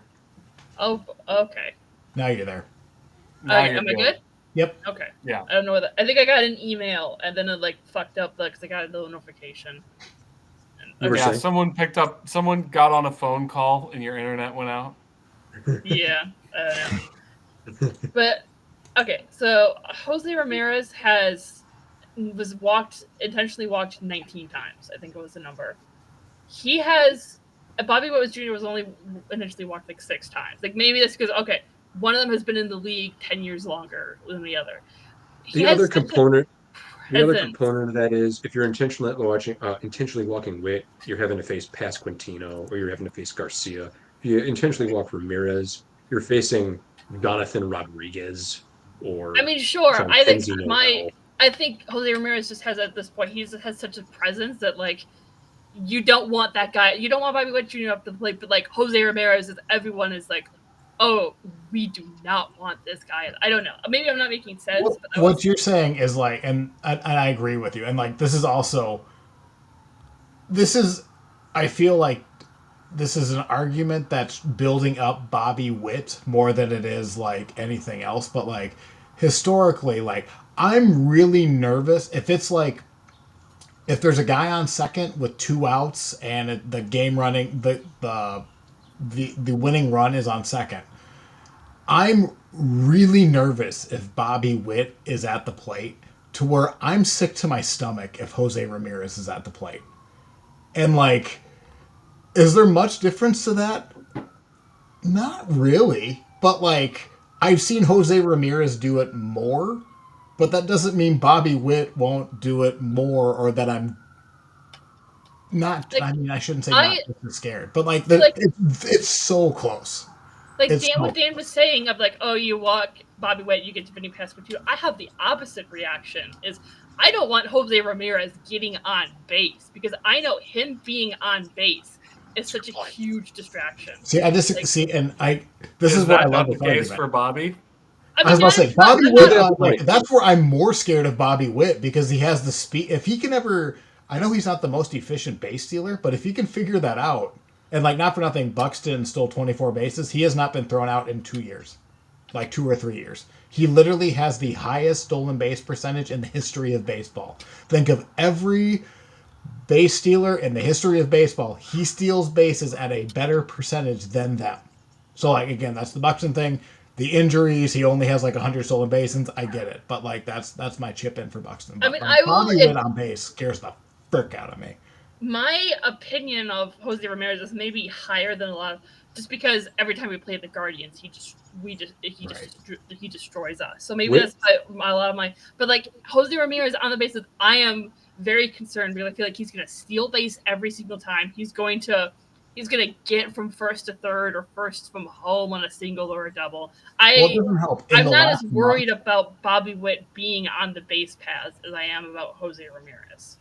I want Maybe I'm to just address that terrified of real Jose quick. Ramirez, but Fangraph's base runs, there's a .1 difference between Whit and Ramirez. And I don't remember off the top of my head. I'm not being coy. It's not Whit, and I genuinely don't remember. But they're basically the same in terms of aggregate base running. I do want to acknowledge that weighted stolen base was heavily in Ramirez's favor, though, because he gets thrown out significantly less stealing than Whit does. like okay, so Witt had 31 stolen bases and 12 caught stealings. Jose Ramirez had 40 something steals and like 3 caught steals, stealings, I bet. 44 steals, 7 caught what I will say, Okay, it so was more what than I we're thought. saying about, so like, this is kind of like the history of what has happened versus what has yet to happen. Historically, Ramirez has already done what we think Bobby Witt can do. If you are someone who steals a lot of bases when you're young, unless you're like such an extreme speed like a Billy Hamilton or a Byron Buxton, you get better at drawing walks, stealing bases at like as a percentage as you get older because you can read the pitcher. It's more cerebral than it is just pure raw talent. Bobby Witt has the pure raw talent that Jose Ramirez is just. Jose Ramirez's baseball IQ is much higher than Bobby Witt at this moment, and maybe that will always be the case. But Ramirez has done it over the past to where I think 3 years from now, you can easily see that flipping. Maybe not the baseball IQ, but at least like the results. Maybe I'm not Yeah. making sense. And I'm not like these are two elite players. Like, and just because I don't want to punish Bobby Witt because he's younger than Jose Ramirez, and Ramirez, who's going to the Hall of Fame, by the way. Yep. And we're holding the potential of Bobby Witt, which is Hall of Fame potential, versus an actual Hall of Fame player. And like maybe that context is really needed in this conversation. I've said this before, and I'll say this again. Is Bobby Witt Jr. not going to the Hall of Fame? I don't know. He's only played. Give me 5 more years of this, and yes. I mean, like, I think that it's very early in his career, but I think for me, we know what he is. And Right. what he is going to be a top 10, top 5 player in all of MLB for the next decade. And I don't think that you can say right now that there's a lower than 50% chance Sure. that he makes the Hall of Fame. He just I'd needs be to do it. comfortable with that. Not to get this isn't your memory, but you would have said the same thing about Bo Jackson. Maybe. I mean, but I think Bo Jackson was more of a highlight reel type of player than he was a player who just stood out as being like so much of a bet. Like Bo Jackson only really He was a had freak one. athlete that did everything. He was a monster. He could hit home runs, but like he was a legitimately great baseball player until the Raiders ripped out his hip. Yeah, exactly. And for that point, Bo Jackson, his highest WAR season, 3.5. How many games? 111. So It's like a 5-win player. Okay, that's fair. I'll give you a again, better example. Byron Buxton. I think there Byron you Buxton go. has Hall of Fame talent. He's just not going to make the Hall of Fame because injuries hosed him. And that's the only thing that's holding Bobby Witt back. Give me 5 more years of this. I mean, if he gives 5 more years of like 7, 5 to 7 WAR seasons, yeah, I think he's going. Because then it almost doesn't matter what he does for the last like 3 or 4 years, but like whatever end of his career. Yeah, and for Bobby, this was his 4th year in MLB. 150 games, 158 games, 161 games, 157 games. Super durable. Yep. So At a demanding position. Yeah. It's not catcher, but like, is there a more demanding job outside of catcher? I mean, starting pitcher, you could argue, is more I demanding on think the body. I think you throw your body around more in center field, but Yeah. that would be the only other one I'd I think. think But you you're don't more get the involved in ball as much. plays though at shortstop than you are in center. Yeah. That's true. A tough position to play for sure. Agreed. Yeah. We don't have the Raleigh versus Judge conversation here on the AL Central Rundown, but we do have Ramirez versus Witt. In my opinion, that's just as good, if not better. I agree. I would vote for Raleigh, but also I hate the Yankees. Guys, we have a little bit more left here. Oh, So that's we've right. gotten We through the still big have awards, Yeah. but we have at least the all AL Central teams to look at here. All right, let's go. All right, I bring it up. Just bring up the whole slide. So here is our total all AL Central team, as you can see on your screen. A few of these were unanimous, which I'll acknowledge. Dylan Dingler at catcher, unanimous. Gleyber Torres at second. The aforementioned Jose Ramirez and Bobby Witt. We had an entirely unanimous outfield of Buxton, Kwan, and Riley Green. The one controversial, probably the most flimsy vote we had in all of this was the DH position for the all AL Central team. Holt Keith, Kyle Manzardo tied for it. Part of the reason they tied was because I switched Lee's vote from Kerry Carpenter to Colt Keith. Because Kerry Carpenter only had like 50 games at DH, and Yeah, Keith I didn't had realize he didn't a have that majority of many. his. And she put it on her ballot and such. Additionally, 2 of the 3 White Sox voters didn't vote for a DH, and the only one that did voted for Colt Keith. So that was the vote there. Either way, that's how it shook out. Scooble and Ryan make an appearance, as they obviously would, considering they were the only guys that got votes for the Cy Young. And then, hey, look at that. Noah Cameron, everybody. Noah Cameron made it Yeah. in the all AL Central team. So good for him. Appreciate his efforts. Yeah. How about He is- that? Yeah. It's too bad Colson Montgomery didn't get any votes at shortstop. Okay, because you have. I get what you're saying, but I we I said can Bobby confirm Witt that is he the best didn't. player in the division. That's true. He did not. Um, Additionally, Gavin Williams got a very hard fought 4th spot here. He ended up getting more votes than the remaining candidates, which we'll see in a minute. Carlos Estevez and Cade Smith, which I think we all agree based on the finalists for the reliever of the year, were the obvious choices there. If anybody has any reaction to these, happy to hear them, but those are kind of the highlights of what you see on your screen. DH was really hard because I didn't know if I should just put the best hitter that I thought should go there or DH position. Because like looking at DH by position on BREF, Colt Keith is the Tigers DH, and he's also in my opinion, was my pick for DH if compared to everyone else's DH as listed by Baseball Reference. But yeah, I did put Kerry Carpenter because I'm like I always consider him the Tigers DH, but he played a lot more right field than I thought. Well, can we just not for? Can we talk about how atrocious the DH was in the Central this year? Yeah, was it pretty was bad. pretty bad. It was like 0.8, I think, was Colt Keith. And I think Manzardo, who I voted for, was like 0.4. Like, just bottom of the barrel as far as awards goes.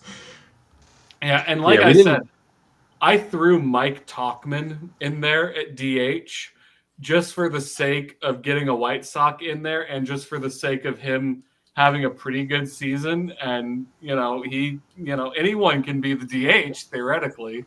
I think now that you say that, I wish I would have done that. Because he would have been clearly the best DH. But yes, I think he played in the outfield more.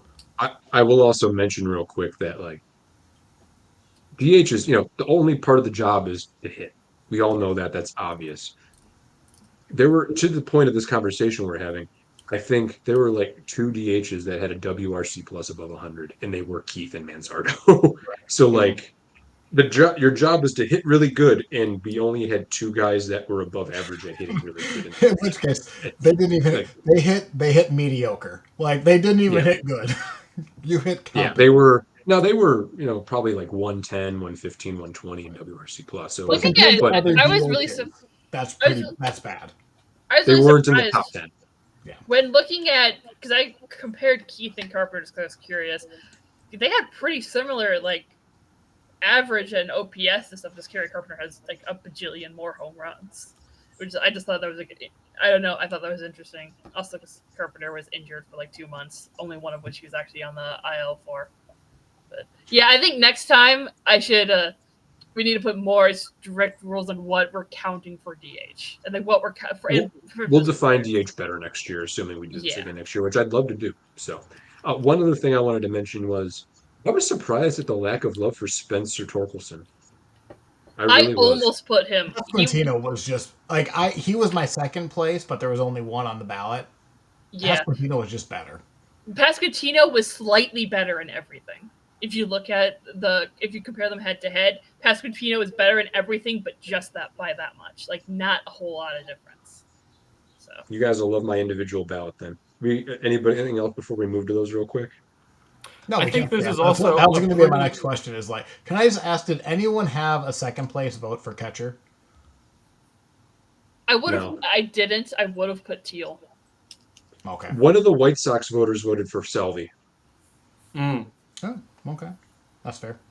No love for Ryan, because I really wanted to vote for Ryan Jeffers here, and then I looked at the rest of the division and I was like, I can't do that. But okay. One last ballot check here. If you can see on the screen, everybody's individual votes. I just thought this would be interesting to look at real quick. We don't have to dwell on it super long unless there's something that really sticks out to anybody. But I'm kind of, we talked about Talkman. That was kind of an interesting vote, in my opinion. Some of the, Why not? lots of Royals pitchers were on here. Bubic, Waka, Cameron, obviously. Those three, I believe, it was those three all got votes. The White Sox ended up having somebody vote for Casey Mize, so shout out to him as well. I I considered voted him, but then I guess compared to everyone else, and everyone else was just that much. It's a lot better. I voted for Yon Duran for one of the relief pitchers. He had a really, really good first half, and I was trolling maybe that much, but he had a really, really good first half, and did. so I voted for him on the back of that. And there is a Mike Vassell vote here too, as well. White Sox reliever we were talking about at the start of the segment. I didn't put Gavin Williams. If they had a fifth place, I would have put Gavin Williams. At the end, I was comparing Noah Cameron, Chris Bubic, and Gavin Williams for 2 spots. And Bubic and Cameron won out. I forget what my end up deciding factors were, but I just want to put that out I am there. pretty happy. So, because like I said, I came into this like going into the Cy Young part of, I was ready to vote for a Royal, and then you just realize how injured they got. So it does like the White Sox again. It hurts me how much I'm agreeing with the White Sox subreddit, but like Waka, Bubic, Camera, and then Casey Mize is a good shout out too. Like they have a dangerous starting rotation if they're healthy next year. And that's not even including, like, Seth Lugo is their highest paid starting pitcher, who also had a pretty good year. Mm-hmm. Yeah. The Royals pitching is just so good. It's deep. Like, and that's the problem. It is, they're good and they're deep. And then, like, they just got to they figured out the hardest part of baseball is the pitching, at least through this year. Next year might be different, but man, do I think, if the Royals can just get decent offense, they can be like not just a dark horse in the Central, but like they could be a dark horse in baseball. Like, and that sounds weird because Kansas City has been pretty bad for my entire lifetime. To say the that. Royals need to have an aggressive offseason. Yes, that's what I'll say. There's one more slide here. I just want to ask Eric why you put Will Vest over Cade Smith, because I'm curious to hear. He was the best reliever on the best team, and I know I think he also had like a 1.9 WAR or something like that. He had a good strikeout to walk rate. Like, the amount of pressure situations he was in was much higher than anyone else in the division. I just want to say, Cade Smith is capable of pitching in the 8th inning, or the 7th inning, or the 10th inning, in a way that Will Vest isn't, or at least that's what Lee thinks. Additionally, there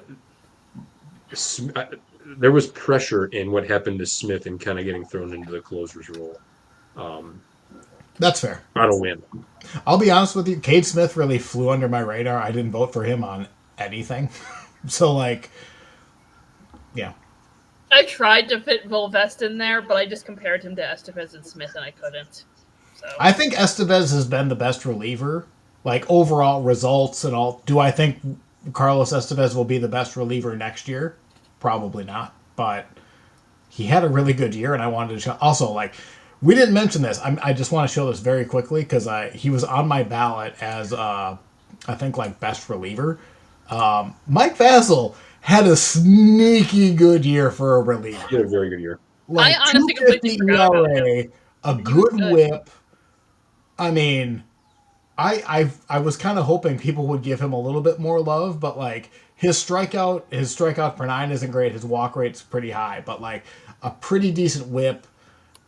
As far as the results, a 2.9 WAR for a reliever who pitched 100 innings. That's pretty good. I kind of forgot about that he existed. I'm going to be honest. I'm sorry. I also thought I was sharing my screen, so sorry. I see a promotion in Mike Vasil's future. Yeah, I just as someone, he was the one, not the one guy, but like someone when I was looking at my ballot and looking at the White Sox, like as a reliever in 100 innings, he put up a 3 WAR. Like It is really impressive. Really effing good. Yeah. Will the metrics will he do that next year? That's up for debate, but he did it this year, so I just wanted to shout him out again. It pains me to do that, but Last slide, please. yep. 1 second, I have to switch over. No problem. I get it. You guys watch that Chiefs game today? Never. So Yeah. final totals is the last slide here. I just wanted to tabulate everything up. You just did not. wanted to I go swear. into the You just wanted to category. brag. That's where I was about to head. This is not just because the Guardians had the most. Winners included all AL Central team. Finalists were all the finalists plus anybody who got a vote for the all AL Central team. So while the Guardians did have the most winners, they were third in finalists. I don't know what that means, but the Royals had 9. So the one thing I got out of this exercise about the Royals in particular, Sam, is that team has got some really strong talent on it. It's got Witt, It's got Garcia, it's got a bunch of pitchers who could be really good. You guys should be better than you are, but 1, it was the injuries that happened to your pitching, and 2, the other guys aren't The good. other 6 guys in the lineup. The other 6 guys need to be a lot better, and I know they've made some moves at the deadline to try to fix that and that sort of thing. But also, the other 6 guys are not expensive to find on the free agent market. We're going to talk about off-season previews in a future episode here pretty quick, spoiler. But the Royals really they can spend $30 million on a 2 corner outfielders. You can see whatever you want to feel about Jack Caglione. You can get another corner outfielder and a DH for $30 million, and that's suddenly I don't want to say a dangerous team, but that could be a really good team if someone else steps out on the offense, if the pitching holds. And I think one of the things that is beneficial to the Royals is it's really clear what they need, right? Yes. Is that you go into the offseason, you say, okay, let's get 2 bats. Let's get a guy who can play left field. Let's get a guy who can play second. And let's, go forward with this team, make some kind of smaller moves to shore things up. And, even some of the guys who weren't as good in that lineup, talk about Kyle Isbell. He's a Gold Glove finalist. No, he is a very good center fielder for this team. Salvi had a much better second half than he had first half.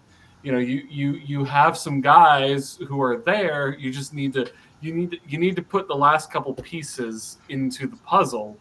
And to me, it's very similar to in 2015, the Royals went out and they got Kendrys Morales, right? The Royals had a hole in their lineup in 2014. They went out, they got Kendrys Morales, who had a great year for the Royals that year.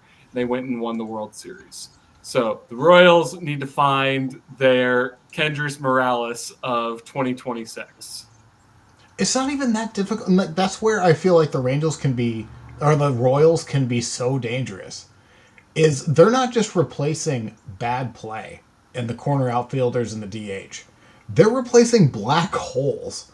Like actual like Sam, you sitting in your room right now had more value than the production of the Royals corner outfield spots. Kyle Yeah, Isbell and is not the problem in that outfield. And I understand he yeah, hit just as poorly, but what he can make up for in defense. yeah, and I think even we talk about Jack Caglione. Jack Caglione had a pretty bad go round this year. He was a minus 1.3 WAR player, but he showed some flashes, and so he's going to get another chance to have a full season under his belt this year. So hopefully he can work on some things in the off season.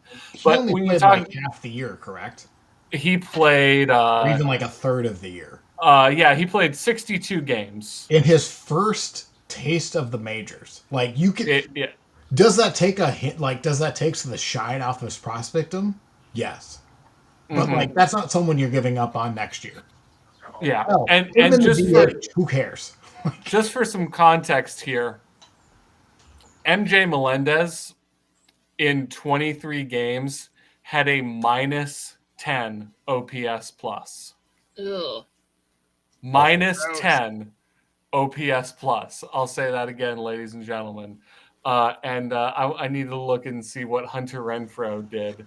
Which Hunter again, Renfroe. Sam sitting Hunter, on his couch, sitting on his chair right now, had a higher OPS plus for the Royals than Hunter Renfroe. yeah, Hunter Renfroe Or had MJ a Melendez. 37 OPS plus in 35 games. And those are key offensive positions. That's not just like the catcher is hitting a 50 but you can stomach that. Well, you can't really stomach that. That's probably not a starting caliber catcher on a playoff team, but like for a corner outfield, that is atrocious. And I'm probably stumping for the Royals too much right now, but like they can do the most with 30 or 40 million dollars spent added to their payroll next year. Like they can do a lot of damage and change this Uh, game. Kyle Isbell had an 83 OPS plus this Which year. is fine for a center fielder. Yeah, take it. It's not Yeah, good, it's a. but it's I fine. think it's a lot easier for the Royals to take a big step forward than it is for the Guardians of the Tigers. Yes. Yeah. But the Royals' step forward has to be bigger if they want to contend. They're 6 games worse. They're further behind, but it's a lot easier for Yeah. them to get a lot better. Agreed.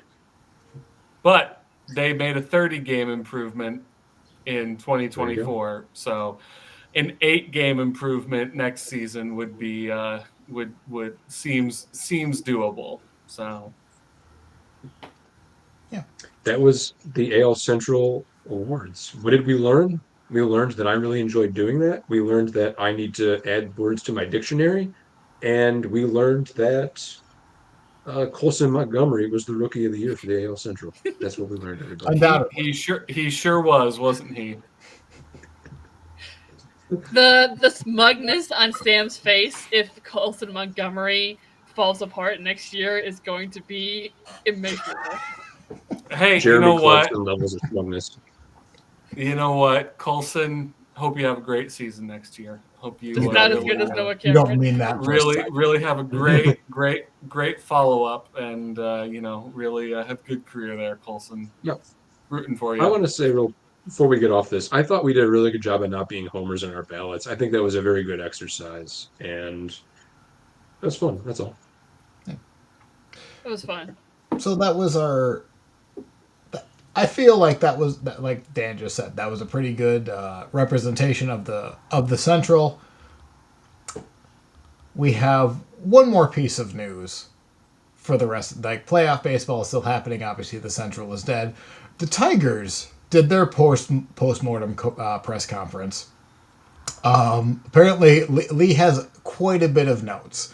Yeah. But before we get into that, we're still determining what our schedule is going to be over the off season. But I do think in the next couple of weeks we're going to talk about like future team, like what we believe each team's payroll is going to be. what we believe they might be able to spend, and then just kind of like their arbitration. So there is, if you're the type that is like on the fence of continuing listening to us, and we've had a pretty good increase randomly of like viewership and like subscribers on YouTube, and then even on the audio side, there's reasons to keep listening to us in the off season. So like if you're on the fence, just give us a follow once in a while. We'll try to break this up a little bit, but We'll be here. Yeah. we'll be here. It might be every other week. We're still figuring that out because, again, for adults, and then you can see. I mean, this playpen on the bed back behind me is. I mean, I will play with it, but it's for my daughter, who is now 2 months old. So, like, we're all busy. We're individuals, like with real adult lives. But we'll be here in the off season. But anyway, there's our pitch for the off season. Does anyone have any other thoughts on their ballot before we go into the Tigers postmortem? No, I'm looking forward to doing it again next year. It was really fun. Yeah. All right, Lee. Tell us why. Are you hopeful? Not hopeful? What happened? Both. Let's see. Okay, so I separated my notes into. I figured I can kind of put stuff out there and we can talk about what we want. So I put my notes into 5 categories: season in review, the trade deadline, the screwball question, stuff going forward, and then any things on specific players. Yeah. Let's do it this way. Dan, of the things she just listened to, she just listed off. What do you want to talk about first? You're gonna hate me. The Scooble question. Okay, so this is one of the big quotes that I wrote down. Okay, first off, members of the media were clearly trying to bait Scott Harris into giving headline answers, right? There were lots of leading questions. But on the first question, Harris says, quote, "I've learned that general comments tend to get chopped up and forced into narratives. I can't comment on our players being traded. I can't comment on free agents, and I can't comment on other teams' players. I can respond by just not actually commenting." So that to me says, I'm tired of being asked this question when I cannot give you an answer, and then my answer being used for clickbait.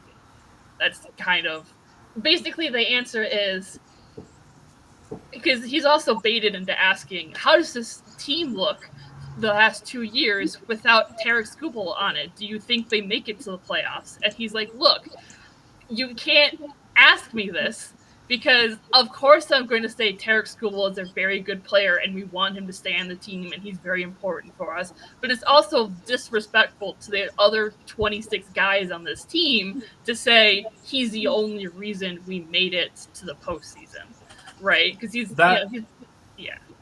That to me sounds like a guy who's not very good at PR. I think he's also being tired of asked the same question for the past year. Mm-hmm. But yeah, because I'm summarizing what he was saying there, but it's kind of the gist of it, right? He's like, obviously we want Tarek Skubal to stay on this team, but I cannot comment on current extension talks or anything. He can't come out and say, to your point, man, I sure hope he comes back because we're going to be really awful if he isn't. Like, Yeah, you can't do that, and like and you shouldn't do that. Yeah.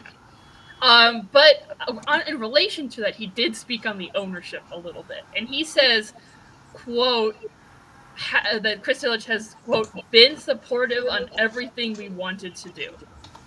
So you can take that with a grain of salt if you want to, if you don't want to. That's boilerplate, though. Like, of course, he's going to be, as someone who is well versed on front offices standing up for their crappy. And I'm not saying the Tigers have a crappy ownership, but like in the Twins situation, they have crappy ownership. That he's not going to throw his owner under the bus because he will be fired in about 6 minutes after he makes that quote. Yeah, that's what he's going to say. Yeah, he also said that ownership was a factor in Harris moving on from the Giants and taking this job, and that because he said that he knows that ownership will support player and non-player and infrastructure movements that he wants to make, and he says no concerns about ownership. So, I mean, again, you can take that with a giant grain of salt in terms of he's not going to say anything negative about the ownership. I just think it is interesting that he says ownership was a reason I came to this job. I think the fact that he came out, he didn't have to say that, right? Like, he wasn't asked about that. He was just asked about, you know, I don't know. I think that's worth something. I don't know how much it's worth, but I think it is interesting that he said explicitly that ownership was the reason he came to this job. Like, that is more Yeah, information that I'm he not reading needed to much say. into that, but maybe we can talk about just as our outsiders' view of Detroit. I understand this is now the son of the person I am thinking of, but I still think of the Tigers who invested in a Justin Verlander, Max Scherzer, Miguel Cabrera, Prince Fielder. They had $180 million payroll back when that meant something. Okay, just a correction: they didn't invest in Scherzer, and that's a big Fair enough. thing. I They, still they remember didn't a resign. point where the Tigers had a top 10 payroll in baseball. And Yeah. Detroit, I think, is the 18th biggest market if you double count the New Yorks and Chicago's. It might be bigger than that even. Right. It's been a while since I've looked. So we'll talk about like when we talk about payroll and like future all of that. Like I do want to go into that because I think that is interesting. But I Yeah. still remember a time where the Tigers would spend and overspend money comparative to their market, and I don't. I that's the feeling I can't shake. So Yeah. like the ultimate question is Tarek Skubal going to be on this roster in 2027? Is I think ultimately Lee what you're asking, let alone 2026, which again is a real debate that we will talk about. At some point, but not today. Yeah, so basically, he didn't answer the school question. He just gave the answer he can give, which is I cannot comment on any of that right now because, of course, he's not going to say Tarek Skubal is an essential piece and we would be nothing without him because A, that gives Boris a huge amount of leverage, and B, he's right. That's disrespectful for the other guys on the roster. Like, Boris isn't holding on quotes though. So like I get what you're saying. I push back a little bit on that. Boris could care less about quotes. He's going to be about what his production has been on the field and what he can get on the open market. I mean, my point is he's not giving anything. He's not gonna say like, Right. And yeah. he gave a boilerplate answer for Tarek Skubal. But like we talk about his contract situation now? Like what we think he's going to do, or do we save that to a later episode? This is a I little think we bit of save that. on air. Save it. Save it. See that. Okay. Yeah. I want some time to But think about that. yeah, so basically the answer is he cannot talk about that, but they want Scooble to stay a tiger, that's not an answer, but it's an answer, Right. right? It's both an answer and not an answer. But yeah, they're not. But yeah, I do want to make it very clear the media there were some very pointed leading questions that Scott Harris very much avoided. He's like, I'm not going to answer that. So I did find that interesting. So can we answer just because I teased it and I feel bad if anybody was actually asking for a tangible answer? What is the annual salary and years for a Tarek Skubal? It doesn't I matter don't who he's know. signing with, but what do we think is the total contract length and the annual average value? I think it's going to be like at least 40 million a year. Question is if it's 8 or 10, but it's going to be for 5+ years, and it's going to be for 40 million a year. See, I wouldn't be surprised if Scooble signed a deal for like 3 years for $140 million and just says, well, 3 years from now I'm going to get an even bigger deal. Can I piggyback on that? Because I literally thought of this as today. I think if Tara Skubal signs for like 3 years, I legitimately think it's going to be like a 3 year, $75 million a year contract. It's going to be a 3 year, 225 contract. It's going to be such an outrageous value with player opt outs because that's what Boris is like in on. If I'm not going to get the big contract, I'm going to get the AAV. And I'm so glad you said that because I think if he signs less than 5 years, it's going to be for like $75 million a year. It's going to be an outrageous contract. But like, and Lee, so basically you're saying a 10-year, $440 million contract. Yeah, that's what I think it's going to be. Roughly. I don't think he's signing anything under $500 million. Whatever the total value is, it's going to be north of 550 or $500 million. Unless it's a short deal. Unless it's a short deal. All right, let's move on. Sorry I teased that just to have a non-answer. Dan. Like, Dan has not said anything on this. I think you guys kind of talked me into the shorter deal. You know, I'm still stuck on that quote he had that Lee talked about last week where he wants to go to a winner. And I know that could be lip service. I get that. But just having watched him pitch, he seems like an incredibly competitive dude. And I do put some stake in that. I think if he's got two offers of similar value, he's going to go with the one that is the better chance to win a World Series. That's what I think. Yeah. That said, I also think if he takes a short deal, it helps put pressure on a team to stay competitive. And potentially leave and go somewhere else where he could win a World Series if it's not working out wherever he decides to go first. I think it's so. also I do a very think likely option. so. I think I'm now getting talked into the premise that like a $75 million a year, 3-year deal makes a lot of sense for him. Now the way that could backfire is now he's 33 and he's a free agent. If he starts to decline, he's not going to get as big of a contract. He's going to decline though. If you're going to sign Tarik Skubal to the big contract, not this 3-year, you're paying for the first half of that contract, regardless of what you think. Well, now you're talking me back out of it because if I'm Skubal, why do I want to hit the market again at 34? I'm not going to make what I would have made otherwise. I guess maybe the 75 mil that you just got up front makes up for it. I don't know.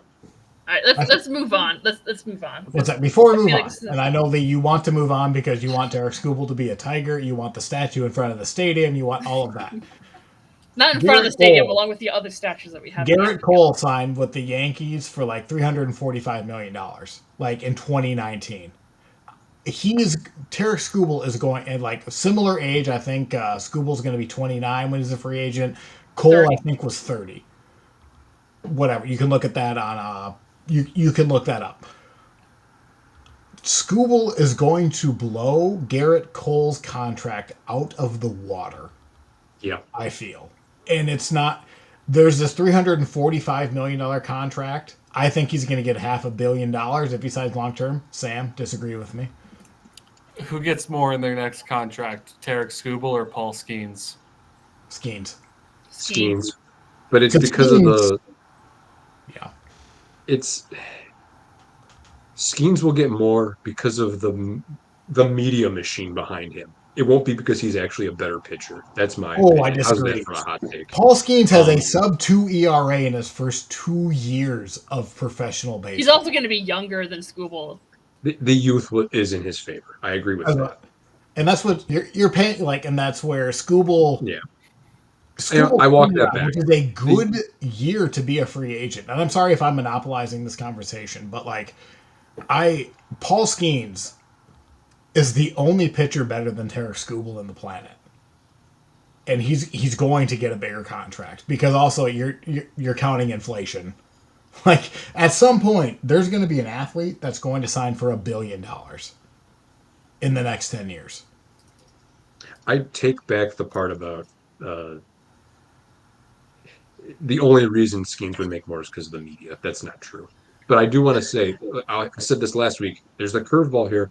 There could be a salary cap when all these contracts come to play. So we might be hemming and hawing about something, and we might have a max contract in MLB in the future where you can't get paid over a certain amount. Do I think that'll happen? Probably not. But there is an archetype for that. There are other leagues that do that. So this is really kind of even more unknown than normal because of the impending CBA next year. Yeah.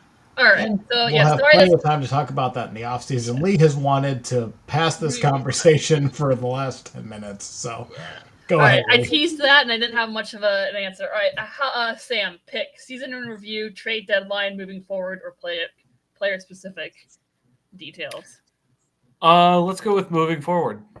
All right. So the way that there's not a whole lot of information here because they don't want to make decisions right now, right? They have to look at everything going forward. The way that Harris phrased it was, we're not replacing the current team, we're adding to them, right? He also alluded to the fact that there are several top prospects who were big this year are going to make impacts in 2026. I'm assuming he's talking about Clark and McGonigal. So we don't, they have to, because McGonigal is doing the Arizona Fall League right now. He's working with Alan Trammell as well. They're not making decisions right now on are those guys going to be coming to Major League Spring Training, but they are going to make an impact on the team in 2026 in some capacity. He also said a lot of the gains to fix the problems that they had this season will be fixed internally with these prospects. That concerns me a little bit because I don't like that answer. I want to go get.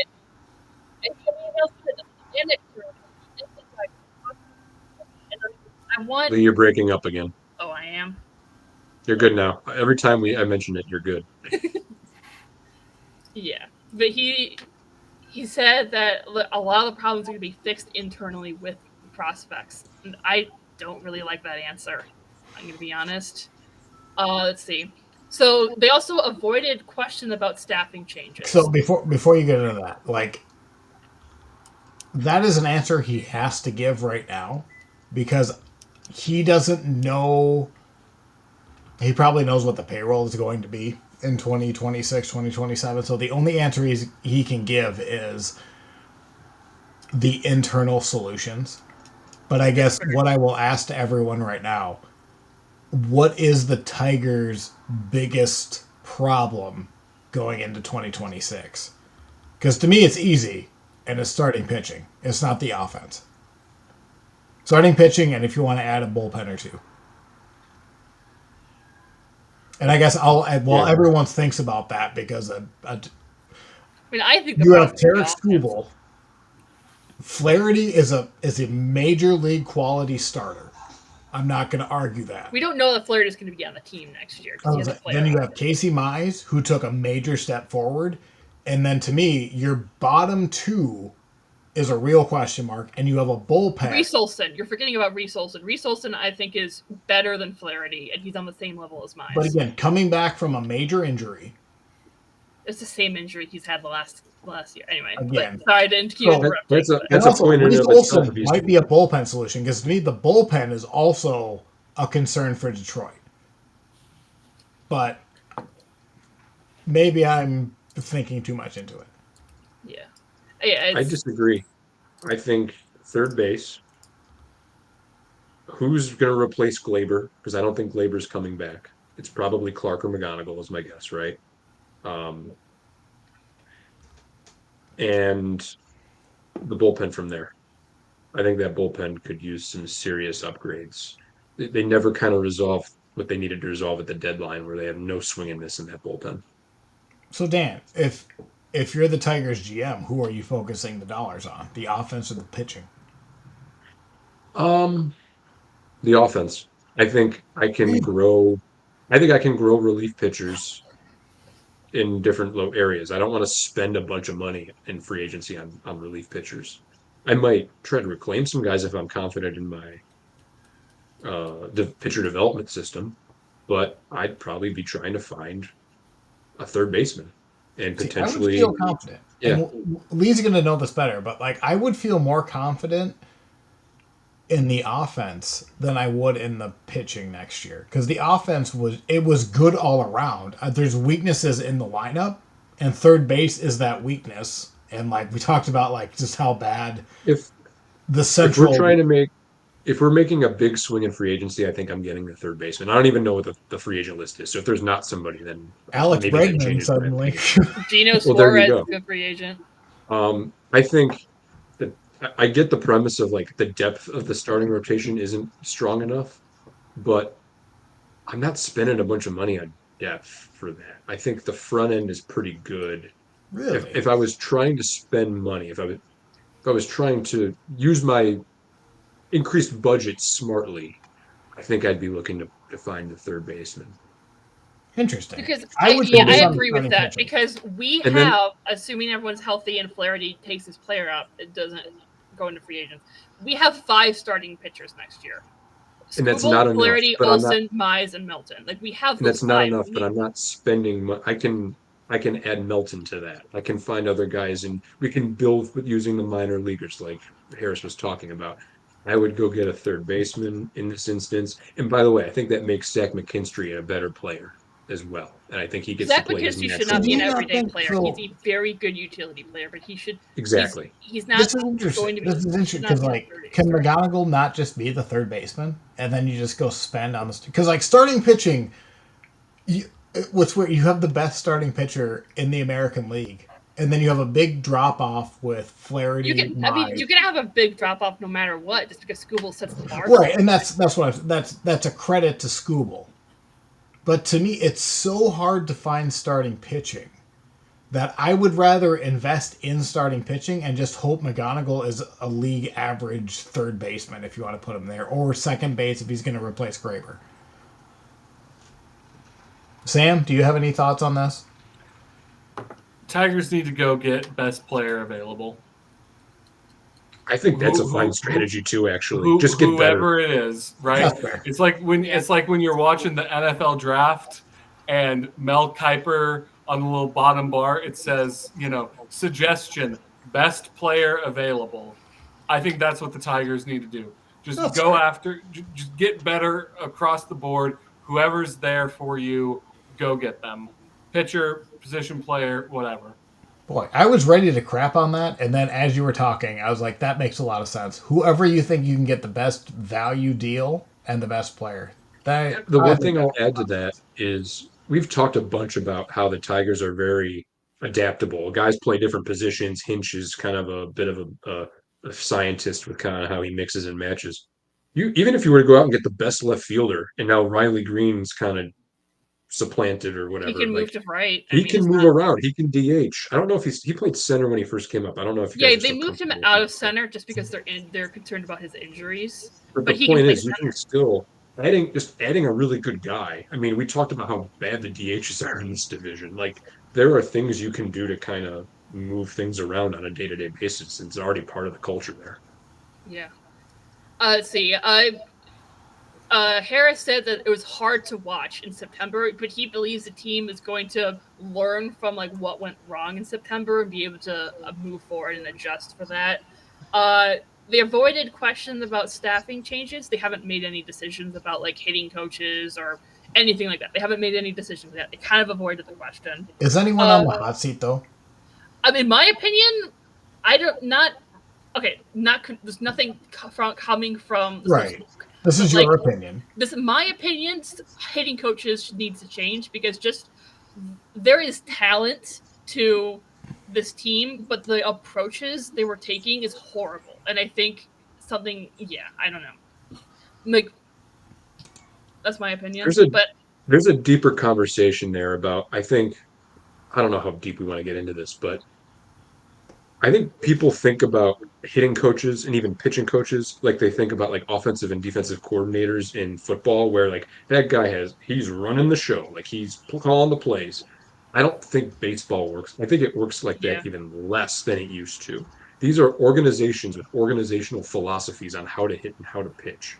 It's not more of one like guy. everyone on the team keeps doing the same dumb thing. Like So everyone the point- keeps taking fastballs down the middle. And like, why are you doing that?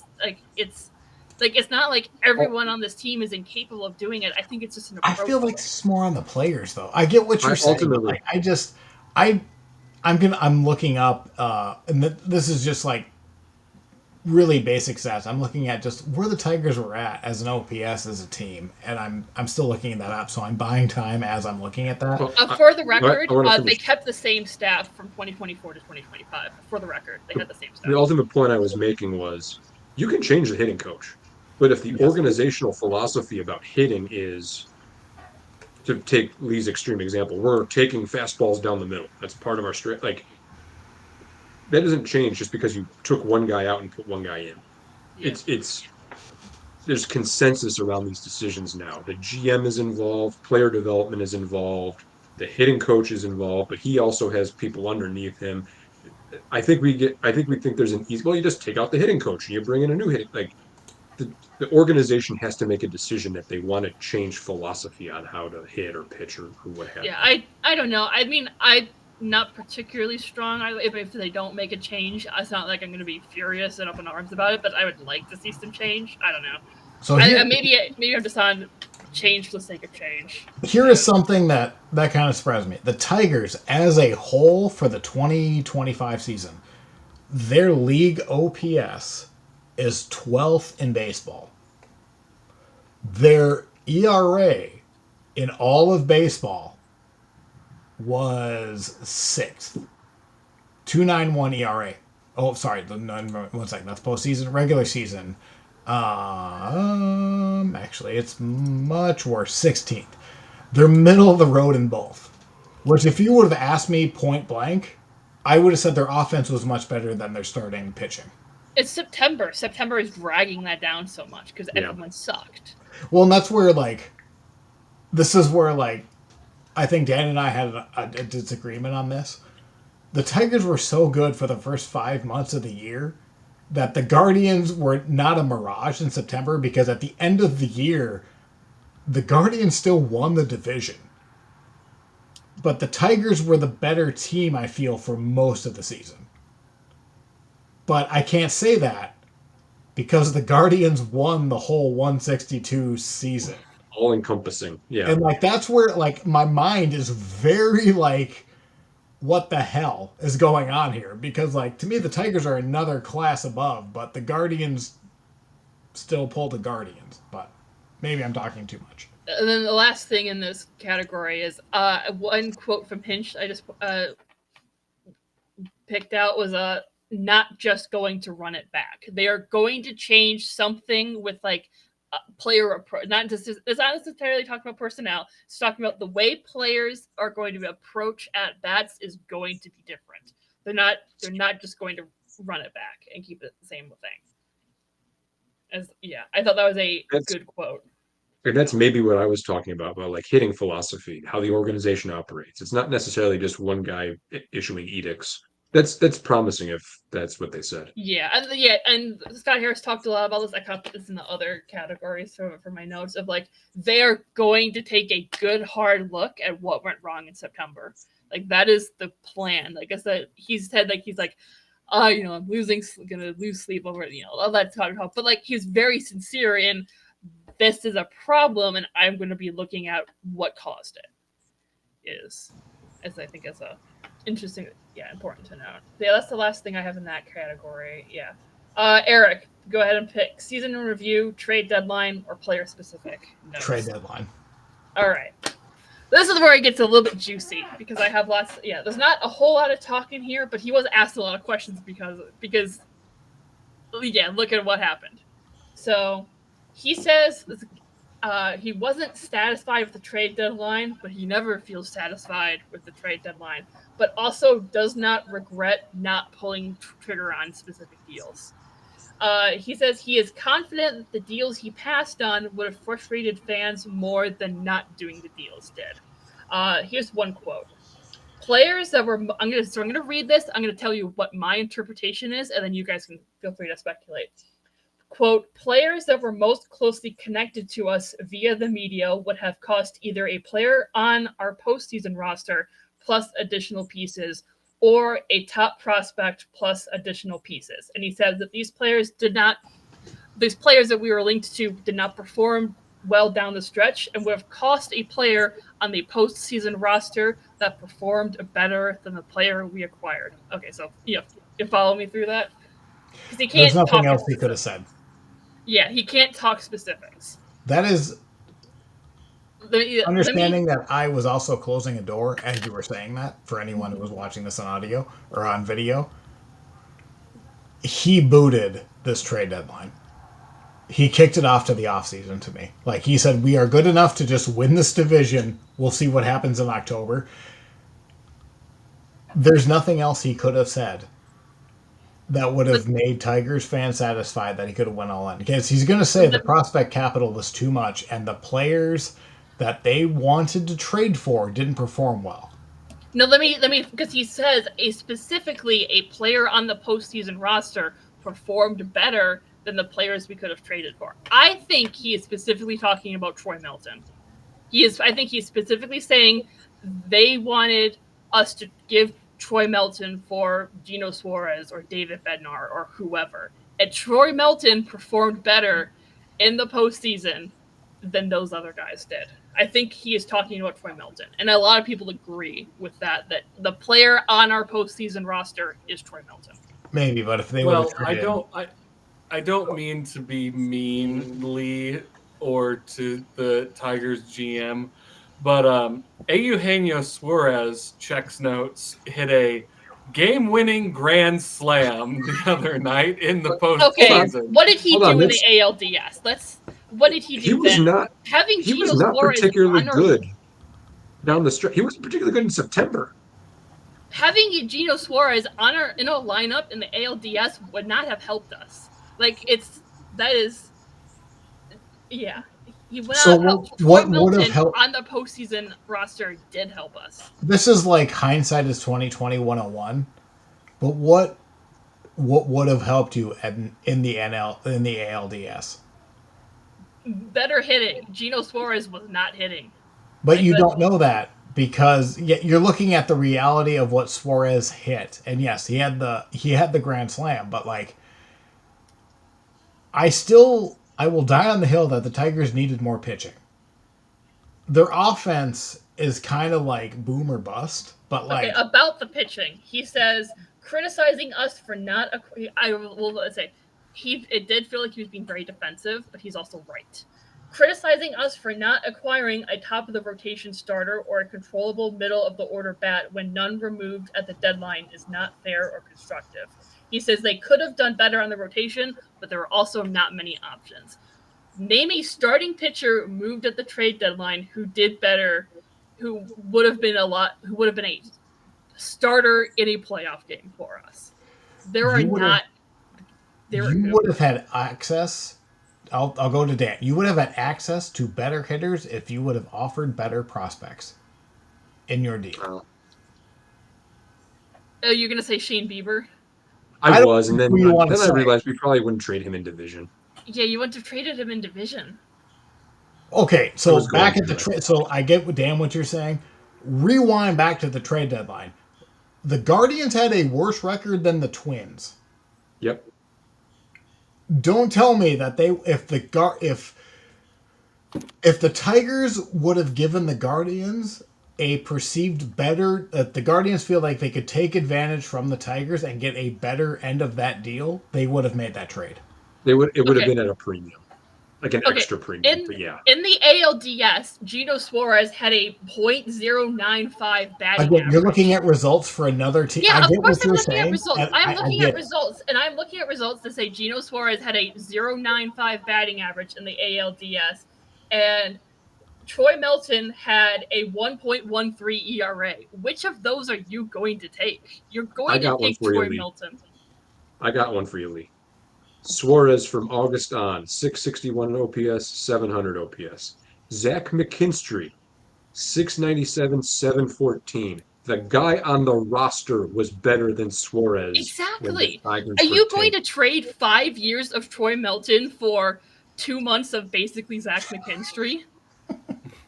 I don't want to say this is the right decision, but the Twins traded Louis Varland for Alan Roden and minor leaguer who might be good. So the Twins would say yes, but I get what you're saying. And now that's a good one. Everybody would do that, I bet. And it wouldn't have just been Troy Melton; it would have been additional pieces. It's you're assuming it's Melton, but yes, I'm assuming it's Melton because I don't know who else he would be talking about. I mean, because he says a player who performed well on our postseason roster. Dingler. Dingler did not perform well in the postseason either. I beg to differ. Also, I also be curious because, I don't want to say it's favorable for him to say that. And like he's saying Troy Melton without saying Troy Melton. But like what deals did he turn down? Like if somebody talked about McGonagall, if he just shut that down instantly, or they talked about whatever, who's the shortstop or third base prospect in AAA, the Oriental gentleman. Oh yeah, I know what you're talking about. How you Yeah, so like that, there are more than this, just those two options, and GMs are going to throw out their best offer of who we want to just to see whatever. But it wouldn't have just been Kevin McGonagall. It would have been a top prospect plus additional pieces. Like it's not just a 1-for-1 trade. I think we're taking his word for that, though, because he is going to say that, and I'm not calling him a liar. I'm not calling him a who was liar. traded Like, who's worth Kevin McGonagall. it's in his interest to say that. The Padres gave up their top prospect plus 3 other guys for Mason Miller and a wild card exit. Like this, it's not. You're not getting anything from that. We argued about this in the part, and I'm sorry if I'm monopolizing this conversation. I do apologize. Tell me to shut the fuck up. The Mason Miller trade, I would have done. Mason Miller is a really like an elite reliever, an elite skilled reliever. I would have done a lot to get Mason Miller on my roster. Yeah. I wouldn't have done the same for David Bednar. It didn't get them anywhere. And I think I'm willing to believe Harris at face value just because I look back at this trade deadline and I look at a lot of guys that didn't pan out the way that people thought they would. I was very harsh on Detroit at the deadline. I thought they biffed it. And now I look back at it, and Finnegan was probably just as good, if not better than most of the relievers. He calls Finnegan the second best reliever moved. And like he's right. That's fair. I mean, yeah. Yeah, he's right. I mean, he could have done better in the rotation, but there weren't many options. What I will say about like his trade deadline, especially when you're talking about relievers and especially rental relievers, he took the I want an arms race. I want every cheap reliever that's going to give me 20 good innings for the last 2 months. And like with relievers, that can either be like not Kaider Montero. Was it Montero? Rafael Montero. Yeah, Rafael Montero. It's that, and then who's the guy they got from the Guardians? Paul Sewald. I think he made like 2 appearances. He was looking like, who are major league caliber relievers that can give me a good 20 innings, a small sample size position in an extreme sample size? Who's going to give me the best innings? And he kind of just missed on those players rather than just going for the big home run. He went for the single when I think fans in Detroit maybe wanted the home run. I think he's right, though. I mean, I do think... And I agree with you. I think he was very defensive in this press conference, but he's right when he says, criticizing us for not acquiring a top-of-the-rotation starter or a controllable middle-of-the-order bat when none were moved at the deadline is not fair or constructive. I think that's right. He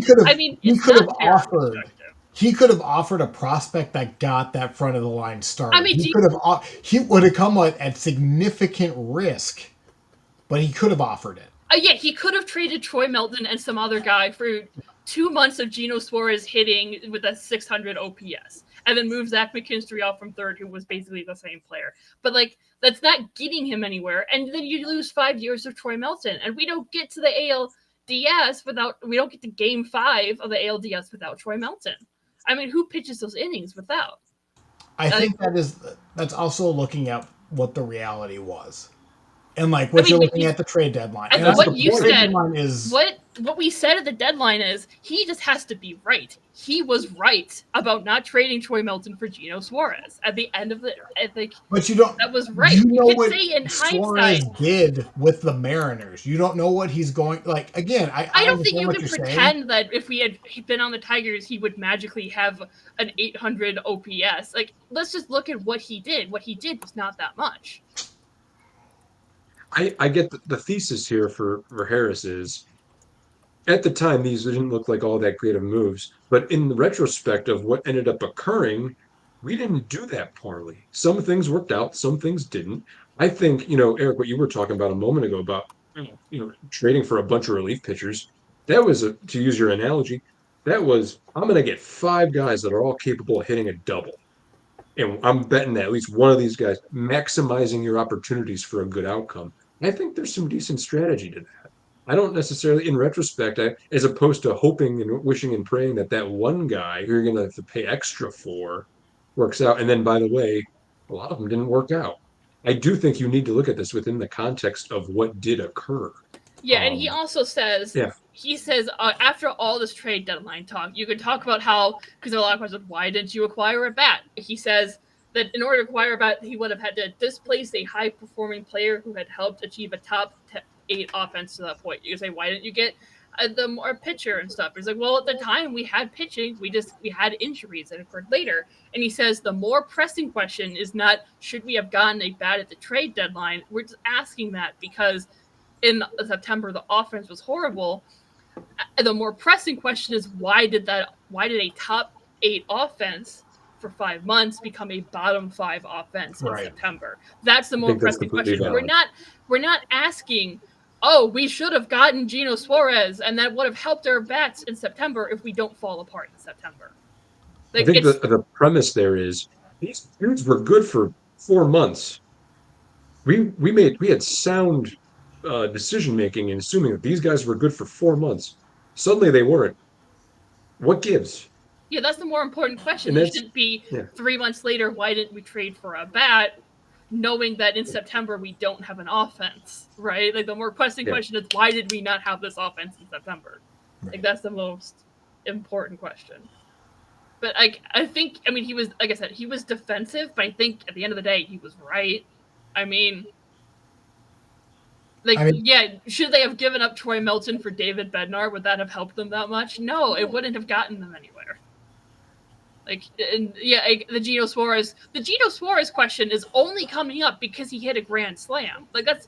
We're only looking at that because he hit a grand slam. He doesn't do shit in the ALDS. How does he help us in September when he's hitting 161?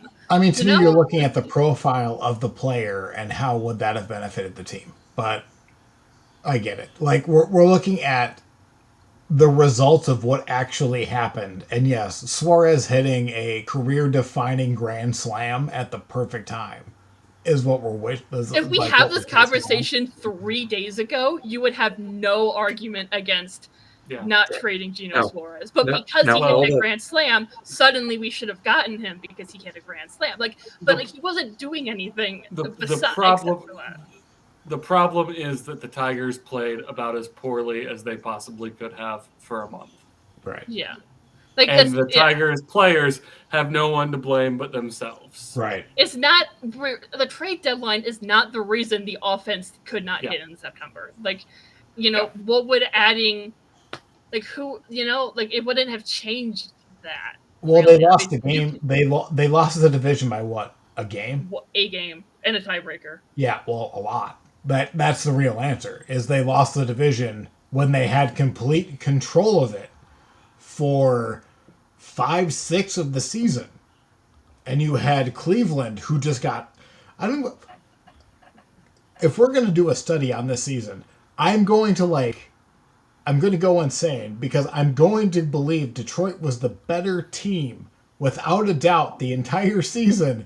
And then you're going to tell me 10 years from now who won the division in 2025, and it's going to be the Guardians, and my brain's going to melt about how that actually happened, because Detroit overall Cleveland won the division, but I still feel like Detroit was the best team in the division. Well, we know Detroit was the best team because they beat Cleveland in the playoffs. So that's except for over 162 games, the Guardians beat the Tigers. And in the 9 games, the 9 games they played from September on, Cleveland won 5 of them and Detroit won 4. They just happened to lose 2 of the 3 that mattered the most. It mattered the most. That's all that matters. Right. And you know what? That's why you guys moved on. You're entirely right. Yeah, I think, the trade deadline stuff is just... I think he's right. That's the thing. So, we've all picked our topic. What are very quickly, because we're somehow... Yeah. At almost 2.5 hours. All right. Go ahead. I'll do the season review stuff first and then the player specific stuff. So he said that the season was a really big step forward. Those are his exact words. They had the most amount of All-Stars of any other team. They had more wins by 1. They made the postseason consecutively for only the 5th time in franchise history in 100 years. The 8th postseason win in the last few years. Prospects all had fantastic years. They ended the season, like franchise, top to bottom, the organization, with the best winning record of any other organization. Like if you take all the minor leagues and all that, I think that's That means interesting. something. Okay. He says he deserves the negative narrative because of the way the season ended, but the mood and narrative would be different if it had been reversed. Like if they had a sucky March in April and then had a great 5 months, we wouldn't be talking about it, right? Like, but he also says he cannot be naive to what he saw in September and October, and they have to get better in a lot of ways. And he highlights these 4 ways. 100% answer. Yeah. Very good answer there. Approach at the plate deteriorated towards the end of the season. They have to make more contact and move the baseball more. They have to improve health and consistent health in pitchers. And they need to keep making progress on improving an environment that younger players are jumping into. Yeah. And he called the Tigers one of the most injured groups in baseball because we had a lot of pitching injuries. Because that's why he says health and consistency in pitchers. The Royals would like to talk, but yes. Yeah. Yeah, we had a lot of like back end bullpen injuries. So, Up until the last point, though, really good answer. yeah, I mean, these are good answers. You can take amounts of grain of salt that you want, but like he points out the problems.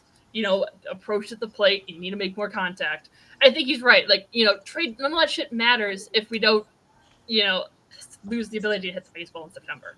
So yeah, but he highlights like several times that like they're going to be taking a good hard look at what happened and figuring out how to make sure that doesn't happen. Can I just say, the Tigers have the opportunity to actually adjust to the problem the Twins had last year, where the Twins were very good for a couple of years, or for a while, collapsed in the last 6 weeks of the season, and then failed to capitalize on their obvious weaknesses going into the next year. The Tigers have the opportunity to fix that. Is that fair? That's fair. I think he's being honest when he says he wants to fix these things and he knows these are things that he wants to fix. My just concern is that he's going to go about it the same way he has when it worked. Yeah. My concern isn't, is he going to fix these problems? My concern is, how is he going to fix these problems, and are they going to be effective? Which is better than being worried that he's not going to fix the problems at all. I do think he's going to try and fix them. I just don't know how he's going to do that. Right. Yeah. Okay. I feel like going into next year, it's going to be, the results are going to matter, but does the process work out for the Tigers? Or do the results end up taking over? Does that make sense? Yeah. Kind of. Okay. So for player-specific things, he doesn't name them, but prospects are going to be making an impact in 2026. McGonigal, he points out, just because he was playing in the Arizona Fall League, and he's been working with Alan Trammell on defense and stuff, so that's really good. Troy Melton, they didn't have him as a starter because they wanted to preserve the innings, but he's going to be a starter moving forward. He's not being moved to the bullpen permanently. It's just because he has been pitching more innings this year than he has in his professional career. Parker Meadows, he described as trying to get himself back the entire year because Hinch describes it as he's never seen this type of injury before, with like a nerve thing that completely goes dead. So I think they are considering this a lost year for Parker Meadows. No comment on Gleyber Torres, if they're going to be re-signing him or not, obviously. Riley Green, when asked about the strikeouts and stuff, they gave a very long, convoluted answer that basically said they want to improve the strikeouts for everyone. They didn't call Riley Green out. It's a non-issue. Yeah. Colt Keith, this is the one I thought was most interesting, would appeal to people. He is described as being capable of playing first, second, or third, but they need to talk to him and get his perspective on which position he wants to play going forward. Oh, fair. Good for them. Yeah. Good answer. He's going to get work at all 3, it sounds like. They praised him a lot for being able to adjust to moving to third in the middle of the season. They say, we threw a lot at him, and we're going to try not to do that going forward. And Hinch says that he thinks Keith is more comfortable at third than second. Okay, so last point of the episode. Not to cut you off, because I think you have a couple more notes, but we are going on 2.5 hours. That's pretty much everything. I've pretty much said everything. So in a very, very quick answer, who do you want as your utility person next year?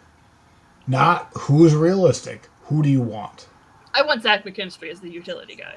Colt Keith, McKinstry, Baez. I mean, I would want McKinstry and Baez because they play different. They play different spots. Baez plays short. Preferred. All right, Dan. Baez plays short and short, second, and center very well. McKinstry has been a better bat, which feels really weird to say, but he has a lower floor and his defense is not as good. So if I have to pick Baez, but they can both play because they play different positions. Sorry, I cut you off. Dan.